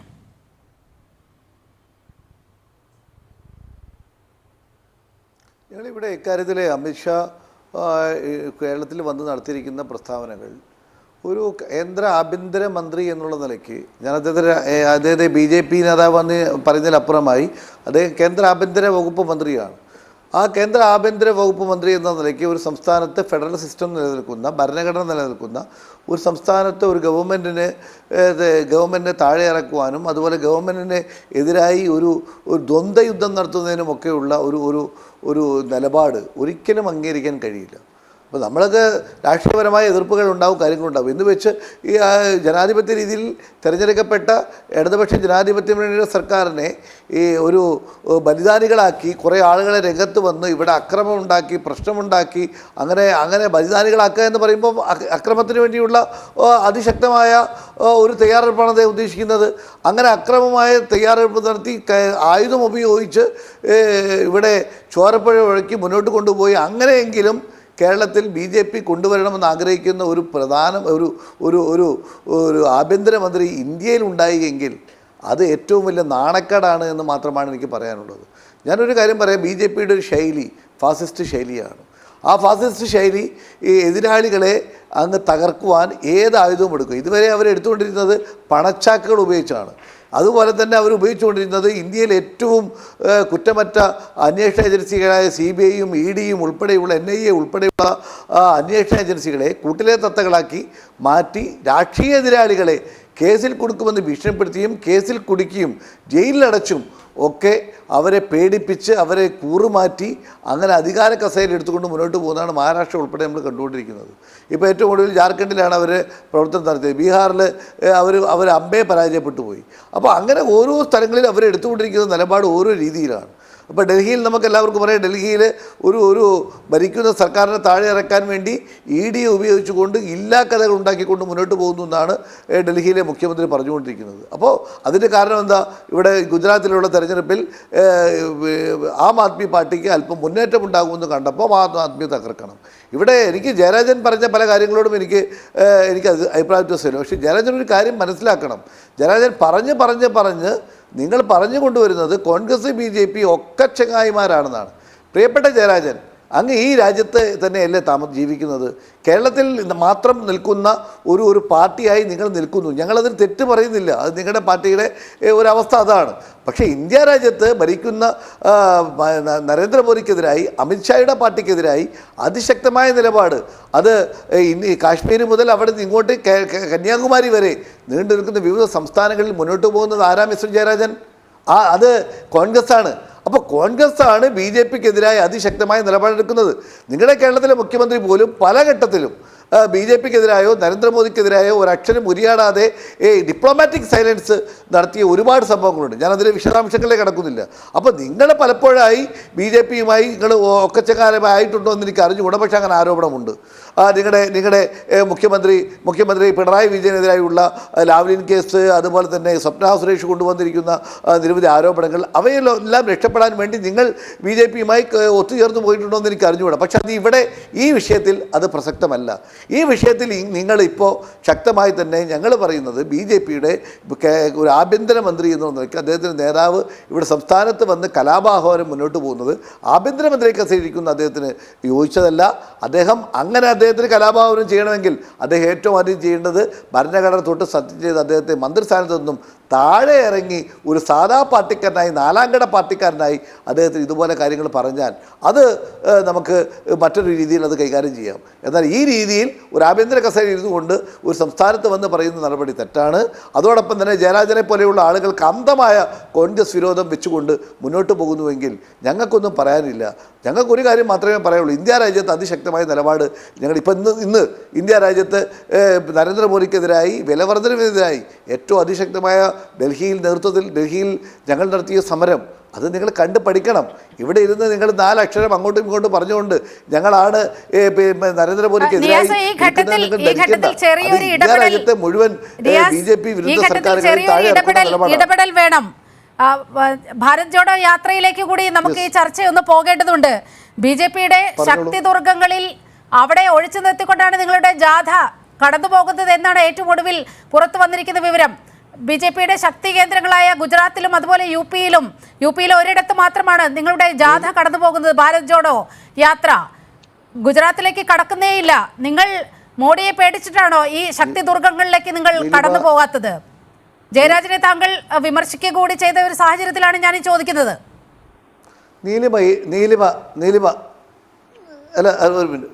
ഏത് ലോകത്താണ് നീലിമ? ഇന്ത്യ രാജ്യത്ത് ഒരു ഭരിക്കുന്ന സർക്കാരിനെതിരായി അതിശക്തമായി നിലപാടെടുത്ത ഒരു സമരവുമായി കൊണ്ട് ഒരു പദയാത്രയുമായി മുന്നോട്ട് പോവുകയാണ്. നിങ്ങളായിരിക്കണം 3570 കിലോമീറ്റർ പദയാത്രയായി സഞ്ചരിക്കുകയാണ്. ആ പദയാത്ര നിങ്ങൾക്കാർക്കും എതിരായിട്ടല്ല, ഇന്ത്യ രാജ്യം ഭരിക്കുന്ന നരേന്ദ്രമോദിയുടെ നിലപാടുകൾക്കെതിരെയാണ്. ഇന്ത്യയെ ഒന്നാക്കി കൊണ്ടുപോകണമെന്ന അവരുടെ ശക്തി കേന്ദ്രങ്ങളിലേക്ക് കടന്നു കയറിയല്ലേ നിങ്ങൾ അവിടെ ജനമനസ്സുകളിൽ ഇടം തേടേണ്ടത്, അല്ലാതെ ആ സംസ്ഥാനങ്ങൾ ഒഴിച്ചു നിർത്തിക്കൊണ്ട് എന്തിനാണ് അങ്ങനെ ഒരു യാത്ര? ഒരു മിനിറ്റ് നീലിമ നിങ്ങൾ ആലോചിക്കണം. 20 ദിവസമാണ് കർണാടകത്തിലൂടെ പോകുന്നത്. അവിടെ ആരാ ഭരിക്കുന്നത്? അത് കഴിഞ്ഞ് മഹാരാഷ്ട്രയിലേക്ക് പോകുന്നു. അത് കഴിഞ്ഞ് ഇവിടെ നമ്മുടെ ആന്ധ്രാപ്രദേശിൽ പോകുന്നു. അത് കഴിഞ്ഞ് ഉത്തർപ്രദേശിൽ പോകുന്നു, ഹരിയാനയിൽ പോകുന്നു. നിങ്ങൾ ആലോചിക്കേണ്ടത്, ഇന്ത്യ രാജ്യത്ത് ഇത്രയും ശക്തമായ ഒരു നിലപാടെടുക്കുന്ന കോൺഗ്രസിനെ നിങ്ങൾക്ക് BJPയോട് ദേഷ്യമുണ്ടെങ്കിൽ, BJPയാണ് നിങ്ങളുടെ രാഷ്ട്രീയ എതിരാളിയാണെങ്കിൽ നിങ്ങൾ ഞങ്ങളെ കൈയടിച്ച് സഹായിക്കാൻ വേണ്ടത്. ഞങ്ങൾ ആലോചിക്കേണ്ടത് 6 മാസക്കാലം നീണ്ടു നിൽക്കുന്ന ഒരു പദയാത്രയാണ്. ആ പദയാത്രയിൽ നിങ്ങൾ ആലോചിക്കേണ്ടത് ഇവിടെ തെരഞ്ഞെടുപ്പ് പ്രഖ്യാപിക്കുന്ന ഗുജറാത്തിൽ, ആ ഗുജറാത്തിൽ ഞങ്ങൾ പദയാത്ര കൊണ്ടുവരുമ്പോൾ അവിടെ തെരഞ്ഞെടുപ്പ് പ്രഖ്യാപിക്കുമ്പോൾ ഞങ്ങൾക്ക് പദയാത്ര നിർത്തിവെക്കേണ്ടി വരും. ആ ഒരു സാഹചര്യം ഒഴിവാക്കാൻ വേണ്ടിയാണ് ഗുജറാത്തിൽ ഞങ്ങൾ തെരഞ്ഞെടുപ്പ് പ്രചരണവുമായി ബന്ധപ്പെട്ട് ഞങ്ങൾക്ക് പോകാനുള്ളത് കൊണ്ടും അവിടെ തെരഞ്ഞെടുപ്പ് പ്രഖ്യാപിച്ചാൽ ഇതുപോലെ പദയാത്രക്ക് അനുമതി നിഷേധിക്കപ്പെടുമെന്നുള്ളത് കൊണ്ടും പദയാത്ര കാശ്മീർ വരെ എത്തണമെന്നുള്ളത് കൊണ്ടാണ് നമ്മൾ മുന്നോട്ട് പോകുന്നത്. അതൊരു ഉപരിപ്ലവമായ ചോദ്യമല്ലേ? ഗുജറാത്തിൽ തെരഞ്ഞെടുപ്പ് പ്രഖ്യാപിച്ചാൽ പദയാത്ര നിർത്തേണ്ടി വരും. അതെല്ലാം വളരെ ഉപരിപ്ലവമായ ഒരു നിലപാട് തന്നെയാണ്. കിഴക്കൻ സംസ്ഥാനങ്ങളിൽ നിന്നും കിഴക്കൻ സംസ്ഥാനങ്ങളിൽ നിന്ന് ആരംഭിക്കുന്ന പദയാത്ര ഇതിന് ശേഷങ്ങൾ പ്രഖ്യാപിക്കാനിരിക്കുകയാണ്. ഞങ്ങൾക്ക് കേരളം പോലെ നിങ്ങൾ ഇട്ടാവട്ടത്തിലുള്ള കേരളം മാത്രം നോക്കിയാൽ പോരാ, ഇന്ത്യയിലെ മുഴുവൻ സംസ്ഥാനങ്ങളിൽ ഞങ്ങൾ നോക്കേണ്ടതുണ്ട്. ഇന്ത്യൻ മുഴുവൻ സംസ്ഥാനങ്ങളിലും രാജ്യത്തിലെ ഫാസിസ്റ്റ് ഭരണാധികാരിക്കെതിരായി വർഗീയത മുഖമുദ്രയാക്കിയ BJPക്കെതിരായി അതിശക്തമായി ഞങ്ങൾ മുന്നോട്ട് പോകേണ്ടതുണ്ട്. മുന്നോട്ട് പോകുക തന്നെ ചെയ്യും. അതിന് ജയരാജൻ പറയുന്നത് പോലെ ബായി നടപാടി അത് ആർക്കാണെന്ന് ഒന്ന് കണ്ണാടി വെച്ച് ജയരാജൻ ഒന്ന് നോക്കുന്നത് നന്നായിരിക്കുമെന്നാണ് എനിക്കത് സൂചിപ്പിക്കാനുള്ളത്. ശ്രീ ജയരാജൻ, താങ്കൾക്ക് മറുപടി പറയാം. കണ്ണാടി വെച്ച് നോക്കണമെന്നാണ് കോൺഗ്രസ് പറയുന്നത്. ഇവിടെ രാജ്യത്തുടനീളം കോൺഗ്രസിൻ്റെ ഭരണം നമ്മൾ കാണുന്നുണ്ട്, BJPയുടെ ഭരണം കാണുന്നു. ഇവിടെ നിയാസുമായിട്ട് ഒരു കാര്യത്തിൽ യോജിക്കുന്നു. അതായത് രാജ്യത്തെ വർഗീയവൽക്കരിച്ച് അതിന് രാഷ്ട്രീയ നേട്ടം കൊയ്യാൻ BJP ശ്രമിക്കുന്നു എന്ന യാഥാർത്ഥ്യം നമ്മളെല്ലാം അംഗീകരിക്കുന്നു. CPM അംഗീകരിക്കുന്നു, കോൺഗ്രസ് അംഗീകരിക്കുന്നു. പക്ഷേ ഇതിനെ മറികടക്കാനുള്ള മാർഗം എന്താണ്? ഈ രാജ്യത്തിലെ ജനങ്ങൾക്ക് മുന്നിൽ ഭരണഘടനാ മൂല്യങ്ങൾ പോലും തകർക്കുന്ന BJP ഭരണത്തിനെതിരായി എന്താണ് കോൺഗ്രസിൻ്റെ നിലപാട്? കോൺഗ്രസിന് ആ ഉറച്ച നിലപാടുണ്ടോ? ഉറച്ച നിലപാടില്ല എന്ന് ഞങ്ങളെക്കാളും കൂടുതലായി പറയുന്നത് കോൺഗ്രസിൻ്റെ നേതാക്കന്മാരാണ്. G23 നേതാക്കന്മാർ നടത്തിയിട്ടുള്ള പ്രസ്താവന നിയാസിൻ്റെ ശ്രദ്ധയിൽപ്പെട്ടിട്ടില്ലേ? കാശ്മീർ അടർന്നു പോയിരിക്കുകയാണ്. ഞങ്ങൾ കന്യാകുമാരി മുതൽ കാശ്മീർ വരെ എന്നൊക്കെ കോൺഗ്രസ് പറയുന്നുണ്ടെങ്കിലും അതൊക്കെ പഴയ തറവാട്ടുകാരണവരെ പോലെയുള്ള അവകാശവാദമാണ്. ആ തറവാട് പൊളിഞ്ഞു പോയിരിക്കുന്നു. കോൺഗ്രസ് അഖിലേന്ത്യാ തലത്തിൽ ദുർബലമായിരിക്കുന്നു എന്ന് മാത്രമല്ല, ജനാധിപത്യ സംരക്ഷണത്തിനും മതനിരപേക്ഷതയുടെ സംരക്ഷണത്തിനും ഇന്ന് കോൺഗ്രസിനെ രാജ്യത്തിൻ്റെ ആകെ മൊത്തം കാര്യങ്ങൾ ആലോചിക്കുന്ന ആരും വിശ്വാസത്തിലെടുക്കുന്നില്ല. എന്താണ് ബീഹാർ തെരഞ്ഞെടുപ്പിൻ്റെ ഫലം? നിങ്ങളിപ്പോൾ നിതീഷ് കുമാറിൻ്റെ കൂടെ മന്ത്രിസഭയിൽ ചേർന്നിട്ടുണ്ട്, അത് യാഥാർത്ഥ്യമാണെങ്കിലും കോൺഗ്രസിനെ ബീഹാറിലെ ജനങ്ങൾ ഒരു മുഖ്യമായിട്ടുള്ള BJP വിരുദ്ധ ശക്തിയായിട്ട് അംഗീകരിക്കുന്നില്ല, കൂടെ കൂട്ടുന്നത് മാത്രമേ ഉള്ളൂ. ഇവിടെ ഇടതുപക്ഷ ജനാധിപത്യ മുന്നണി ഭരിക്കുന്ന ഈ കേരളത്തിൽ ജനാധിപത്യത്തെ തകർക്കാൻ, അതുപോലെ തന്നെ ഫെഡറൽ ഘടനയെ ഇല്ലാതാക്കാൻ, മതനിരപേക്ഷത തകർക്കാനൊക്കെ RSS BJP ആസൂത്രിതമായി പരിശ്രമിച്ചുകൊണ്ടിരിക്കുകയാണ്. മുഖ്യമന്ത്രി പിണറായി വിജയൻ കൃത്യമായിട്ട് RSS BJPയുടെ ഓരോ നിലപാടിനെയും അതിശക്തമായിട്ട് എതിർക്കുന്നുണ്ട്. ഞാൻ നേരത്തെ പറഞ്ഞല്ലോ, കേരളത്തെ സർക്കാരിനെ കസേരയിൽ നിന്ന് ഞങ്ങൾ വലിച്ചു താഴത്തിടും എന്ന് പറഞ്ഞപ്പോൾ അതിശക്തമായിട്ടാണ് മുഖ്യമന്ത്രി നേരത്തെ പ്രതികരിച്ചത്. ഇപ്പോഴും അതേ നിലപാടാണ്. ഇവിടെ രാജ്യത്തുടനീളമുള്ള വർഗീയ ശക്തികളെ പ്രോത്സാഹിപ്പിക്കുക, ജനാധിപത്യത്തെ തകർക്കുക, ഇതിനു വേണ്ടി ശ്രമിക്കുമ്പോൾ എന്താണ് ഇന്ത്യയിലെ കോൺഗ്രസിൻ്റെ നിലപാട്? രാഹുൽ ഗാന്ധി തന്നെ പറയാണ്, ഹിന്ദു രാജ്യം ഞങ്ങളുടെയും പരിപാടിയാണ്. അപ്പോൾ എന്താണത്? അത് RSS BJPയുടെ പരിപാടി അനുകരിക്കലാണ്. എന്ന് പറഞ്ഞാൽ വർഗീയ ശക്തികളുടെ പ്രചരണത്തിന് വിധേയമാവുന്ന ആളുകളെ തങ്ങളുടെ പക്ഷത്ത് ചേർക്കാൻ വേണ്ടി RSSനോട് മൃദുത്വ നിലപാട് സ്വീകരിക്കുന്നത് അഖിലേന്ത്യാ തലത്തിൽ കോൺഗ്രസ്സാണ്. നിങ്ങൾക്ക് കൃത്യമായിട്ടുള്ള ഒരു RSS വിരുദ്ധ നിലപാടില്ല. നിങ്ങളെ ചിന്തൻ ബൈഠക്ക് നടന്നല്ലോ, അഖിലേന്ത്യാ തലത്തിലുള്ള ആലോചനാ യോഗം നടന്നു. അവിടെ നടന്ന ചർച്ച എന്താണ്? അത് മനസ്സിലാക്കണം. അപ്പോൾ യഥാർത്ഥത്തിൽ RSS ഉയർത്തുന്ന ഭീഷണിക്കെതിരായിട്ട് BJP നടത്തുന്ന ഭരണ നടപടികൾക്കെതിരായിട്ട് ഉറച്ച നിലപാടില്ല. ആ ഉറച്ച നിലപാട് സ്വീകരിക്കുന്ന ഗവൺമെൻറ്റാണ് കേരളത്തിലെ LDF സർക്കാർ. അത് കൃത്യമായിട്ടുള്ള നിലപാടുണ്ട്. ഞാൻ ഈയിടെ രാജസ്ഥാനിലെ ജോധ്പൂരിൽ പോവുകയുണ്ടായി. ആ ജോധ്പൂരിലാണ് കുറച്ച് മുമ്പേ വർഗീയ കലാപം നടന്നത്. അവിടെ ആരാ ഭരിക്കുന്നത്? അശോക് ഗെഹ്ലോത്ത് എന്ന കോൺഗ്രസിൻ്റെ മുഖ്യമന്ത്രി. ഇന്ത്യയിലെ പല സംസ്ഥാനങ്ങളിലും രാമനവമി, ഹനുമാൻ ജയന്തി, അതുപോലെ ഈ പരശുരാമ ജയന്തിയോടനുബന്ധിച്ച് ഒക്കെ കുഴപ്പമുണ്ടായല്ലോ. ഈ കോൺഗ്രസ് ഭരിക്കുന്ന സംസ്ഥാനത്ത് ഈ വർഗീയ കുഴപ്പം RSS ഉണ്ടാക്കിയപ്പോൾ ശക്തമായിട്ട് നേരിട്ടോ? കേരളത്തിൽ ശക്തമായിട്ടാണല്ലോ. ഒരു ഭാഗത്ത് RSS, ഇപ്പുറത്ത് SDPI. രണ്ടും അക്രമ രാഷ്ട്രീയത്തിൻ്റെ ശൈലി തുടർന്നപ്പോൾ അതിശക്തമായി അതിനെ നേരിട്ടിട്ടുള്ള സർക്കാരാണ് കേരളത്തിലെ സർക്കാർ. അതൊരിക്കലും കോൺഗ്രസിൻ്റെ രാജസ്ഥാനിലെ ഗവൺമെൻറ്റിന് അവകാശപ്പെടാൻ കഴിയുന്ന കാര്യമല്ല. അപ്പോൾ ഞാൻ പറഞ്ഞു വന്നത്, ഒരു രാഷ്ട്രീയ പാർട്ടി എന്ന നിലക്ക് കോൺഗ്രസ് RSSനോട് മൃദുത്വ നിലപാട് സ്വീകരിക്കുന്നു. അതോടൊപ്പം നിങ്ങൾ ഭരിക്കുന്ന സംസ്ഥാനങ്ങളിൽ പോലും ഈ BJP ഉയർത്തുന്ന വെല്ലുവിളിയെ നേരിടാനുള്ള ഭരണ നടപടികൾ കൈക്കൊള്ളുന്നതിലും കോൺഗ്രസ് പരാജയപ്പെട്ടിരിക്കുന്നു എന്നതാണ്. അത്തരമൊരു സാഹചര്യത്തിൽ നിങ്ങളിപ്പോൾ അമിത്ഷായുടെ ഇപ്പോഴത്തെ ഏറ്റവും വലുത്ത പ്രസ്താവനയ്ക്കെതിരായിട്ടുള്ള നിലപാട് നിയാസ് ഇവിടെ പറഞ്ഞിട്ടുണ്ട്, നല്ല കാര്യം. പക്ഷേ നിങ്ങൾ എല്ലാ കാര്യത്തിലും ആ നിലപാടാണോ സ്വീകരിക്കുന്നത്? കേന്ദ്ര ഏജൻസിയെ ഉപയോഗിച്ചുകൊണ്ട് സ്വർണ്ണക്കള്ളക്കടത്തുമായി ബന്ധപ്പെട്ട നുണകൾ പ്രചരിപ്പിക്കാൻ RSS BJP നേതൃത്വം തയ്യാറായപ്പോൾ ആ പ്രസ്താവന പിറ്റേ ദിവസം അതേ നിലക്ക് KPCC പ്രസിഡന്റിൻ്റെയും പ്രതിപക്ഷ നേതാവിൻ്റെയും പ്രസ്താവനയുമായി മാറുന്ന ചിത്രമാണല്ലോ നമ്മൾ കണ്ടത്. അപ്പോൾ അതുകൊണ്ട് സ്വാഭാവികമായിട്ടും നിങ്ങളൊക്കെ ചങ്ങാതിമാരാണ് എന്ന് പറയുന്നതിൽ വസ്തുതാവിരുദ്ധമായിട്ടുള്ള യാതൊന്നുമില്ല. നിങ്ങളതാണ് കേരളത്തിൽ പ്രയോഗിച്ചു കൊണ്ടിരിക്കുന്നത്. അഖിലേന്ത്യാ തലത്തിൽ RSS BJPയുടെ വിപത്തിനെതിരായിട്ട് നിങ്ങൾ ദൃഢനിശ്ചയത്തോടു കൂടിയുള്ളൊരു നിലപാട് സ്വീകരിക്കുന്നില്ല എന്നതാണ് ഞങ്ങൾ ഉന്നയിക്കുന്ന വിമർശനം. അത് വളരെ കറക്റ്റാണ്, വളരെ ശരിയാണ്. അത് ജനങ്ങൾ തിരിച്ചറിയും എന്നാണ് ഞാനിവിടെ സൂചിപ്പിക്കുന്നത്. ശ്രീ ഉണ്ണികൃഷ്ണൻ മാസ്റ്റർ, താങ്കൾക്ക് പ്രതികരിക്കാം. നേരത്തെ അമിത്ഷായുടെ പ്രസംഗത്തിലേക്ക് വരികയാണെങ്കിൽ മറ്റ് സംസ്ഥാനങ്ങളിൽ അവിടെ ഭരണം പിടിക്കാനും രാഷ്ട്രീയ പ്രവർത്തനം നടത്താനും രാഷ്ട്രീയ ബോധം മാത്രം മതി. പക്ഷേ ഇവിടെ ഒരു ബലിദാനിയാവാനുള്ള സന്നദ്ധത വേണമെന്ന് പറയുമ്പോൾ കേരളത്തിൻ്റെ ഒരു രാഷ്ട്രീയ പ്രബുദ്ധതയെ കൂടി അപമാനിക്കുകയില്ലേ യഥാർത്ഥത്തിൽ ആഭ്യന്തരമന്ത്രി, കേന്ദ്ര ആഭ്യന്തരമന്ത്രി ചെയ്തിരിക്കുന്നത്? അദ്ദേഹം ചെയ്തിരിക്കുന്നത് ഒരു ഭരണഘടനാ ലംഘനം കൂടിയാണ്. ആ വിഷയത്തിലൊന്നും ഒരു തർക്കവുമില്ലാത്ത കാര്യമാണ്. ഒരു കേന്ദ്ര ആഭ്യന്തരമന്ത്രി വന്ന് ഇത്തരത്തിൽ സംസാരിക്കാൻ പാടുണ്ടായിരുന്നോ? നിങ്ങൾ ഒരു ഭരണകർത്താവാണ് നിങ്ങളുടെ മുന്നിൽ വന്ന് പറയുന്നത്, അല്ലെങ്കിൽ ഒരു നേതാവ്. ഇങ്ങനെ ഒരു ഭരണകർത്താവായാലും നേതാവായാലും സമൂഹം ഒരാളിൽ നിന്ന് പ്രതീക്ഷിക്കുന്ന ചില കാര്യങ്ങളുണ്ട്. ഞങ്ങൾ സുരക്ഷിതരാണ് എന്നൊരു ബോധം. സ്വന്തം പാർട്ടിക്കാർ കൊല്ലപ്പെടണമെന്നും ബലിദാനികളാകണമെന്നും പരസ്യമായി ആഹ്വാനം ചെയ്യുന്ന ഒരു നേതാവിനെ എങ്ങനെയാണ് നിങ്ങളുടെ അണികൾ ഉൾക്കൊള്ളുക? ഈ അണികളുടെ കുടുംബം എങ്ങനെയാണ് ഈ ഒരു പ്രസ്താവനയെ ഉൾക്കൊള്ളാൻ കഴിയുക? രക്തസാക്ഷികളെ സൃഷ്ടിച്ചു പാർട്ടി വളർത്തുന്ന പ്രസ്ഥാനം ഏതാണെന്ന് ഈ കേരളത്തിൽ എല്ലാവർക്കും അറിയാം. ഷാജഹാൻ അടക്കമുള്ള ഷാജഹാനെ CPM-ന്റെ നേതാവായിട്ട് ഷാജഹാനെ കൊല ചെയ്തിട്ട് ആ കൊല ചെയ്ത പ്രതികൾ തന്നെ പറഞ്ഞു ഞങ്ങൾ CPM-ന്റെ ആൾക്കാരാണെന്ന്. ആ CPM-ന്റെ ആൾക്കാരെന്ന് അവര് തന്നെ പറഞ്ഞിട്ട് ജയരാജന് വെറുതെ നുണ വീണ്ടും വീണ്ടും ആവർത്തിക്കരുത്. ഞാൻ നേരത്തെ സൂചിപ്പിച്ചു കഴിഞ്ഞു, CPM-ന്റെയും അല്ല, അത് കള്ളം പറയുന്നത് നിങ്ങളാണ്. BJP കേന്ദ്രങ്ങളിൽ നിന്നുമാണ് അത്തരത്തിൽ കള്ളം വരുന്നത്. അത് ഒരു തരത്തിലും അംഗീകരിക്കാൻ കഴിയില്ല. അതൊരു തരത്തിലും അംഗീകരിക്കാൻ കഴിയില്ല. എന്നെ താങ്കളൊന്ന് പറയാൻ സമ്മതിക്കൂ, എന്നെ പറയാൻ സമ്മതിക്കൂ. താങ്കൾ വാസ്തവവിരുദ്ധമായ കാര്യം പറഞ്ഞതുകൊണ്ട് മാത്രമാണ് ഞാൻ ഇടപെട്ടത്.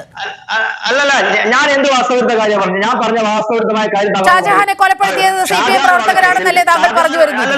അല്ലല്ല, ഷാജഹാൻ വധക്കേസിൽ ആ പ്രതികളായിട്ടുള്ള മുഴുവൻ ആൾക്കാരും പറഞ്ഞു ഞങ്ങൾ CPM-കാരെന്ന് മാധ്യമങ്ങളിൽ വിളിച്ചു പറഞ്ഞല്ലോ, ഞങ്ങൾ CPM-കാരാന്ന് വിളിച്ചു പറഞ്ഞല്ലോ. അവര് പറയുന്നതാണോ ശരി, പാർട്ടി പറയുന്നതാണോ ശരി ചിന്തിക്കുക, അത് ആലോചിക്കുക. അതുപോലെ തന്നെ അമിത്ഷായുടെ പ്രസംഗത്തെ വളച്ചൊടിക്കാൻ നിങ്ങൾ തയ്യാറാവരുത്. അമിത്ഷാ പറഞ്ഞ കേരളത്തിലെ പ്രവർത്തകരുടെ ധീരതയെ കുറിച്ചാണ് സൂചിപ്പിച്ചത്. അല്ലല്ല, അതായത് ഞാൻ പറഞ്ഞതല്ല, പോലീസ് പറഞ്ഞു. ഇപ്പോ പോലീസ് പറഞ്ഞു. അല്ലല്ല, ഞാൻ പോലീസ് അല്ലല്ല, ഷാജഹാന്റെ പിതാവ് പറഞ്ഞില്ലേ? ശ്രീ ഉണ്ണികൃഷ്ണൻ മാസ്റ്റർ, ഷാജഹാന്റെ പിതാവ് തന്നെ പറഞ്ഞില്ലേ? ഷാജഹാന്റെ പിതാവ് തന്നെ പറഞ്ഞില്ലേ കാര്യം? അതിലപ്പുറം പറയാനുണ്ടോ? ഞാൻ പറയട്ടെ, കണ്ട നീ അവിടെ നിൽക്ക്, അല്ല കേട്ട നീ കണ്ട നീ അവിടെ നിൽക്ക്, കേട്ട ഞാൻ പറയാന്ന് പറഞ്ഞ പോലെയാ. കൊന്ന പ്രതികൾ പറയും ഞങ്ങൾ CPM-കാരാണെന്ന് പറഞ്ഞാൽ അതിലപ്പുറം ഞാൻ പറയേണ്ട ആവശ്യം. അതവിടെ ഞാൻ കൂടുതൽ ആ കാര്യത്തിലേക്ക് പോകാൻ ആഗ്രഹിക്കുന്നില്ല. ഒരു കാര്യം ഇവിടെ ഞാൻ ഇതിലെ വിഷയം എന്താണെന്ന് അറിയോ? ഇതുമായി ബന്ധപ്പെട്ട അല്ലല്ല, ഞാൻ പറയട്ടെ, ഇതുമായി ബന്ധപ്പെട്ട ജയരാജ്, ഞാൻ താങ്കൾ സംസാരിക്കുമ്പോൾ ഞാൻ ഇടപെട്ടിട്ടില്ല. ഒരു കാര്യം സൂചിപ്പിക്കാറുള്ളത്, കേരളത്തില് 2 ദിവസമായി രാജ്യത്തിന്റെ പ്രധാനമന്ത്രി നരേന്ദ്രമോദി വന്നു വളരെ വലിയ സ്വാധീനം ഉണ്ടാക്കുന്നതിന് INS വിക്രാന്ത് ഉദ്ഘാടനം ചെയ്യുന്നു. കേന്ദ്രം നൽകിയ പദ്ധതികൾ മുഖ്യമന്ത്രിയുടെ സാന്നിധ്യത്തിൽ അക്കമിട്ട് കേരളത്തിലെ ജനങ്ങൾക്ക് മുന്നിൽ നിരത്തുന്നു.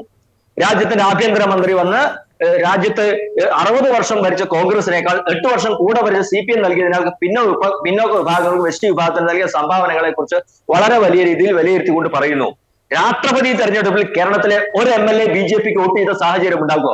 കേരളം മാറുന്ന സാഹചര്യം ഉണ്ടാകും. അങ്ങനെ കേരളം മാറുന്ന ഒരു സാഹചര്യം ഉണ്ടാകുമ്പോൾ, കേരളത്തിലെ ജനങ്ങൾ BJPയോട് അടുക്കുന്ന സാഹചര്യം ഉണ്ടാക്കുമ്പോൾ, 2024 തെരഞ്ഞെടുപ്പിൽ കേരളത്തിൽ BJPക്ക് മുന്നേറ്റം ഉണ്ടാകുന്ന സാഹചര്യം ഉണ്ടാകുമ്പോൾ അതിനെ വഴിതിരിച്ചുവിടാനും കള്ളപ്രചരണങ്ങൾ നടത്തുന്ന സാഹചര്യമാണ് ഇവിടെ ഉള്ളത്.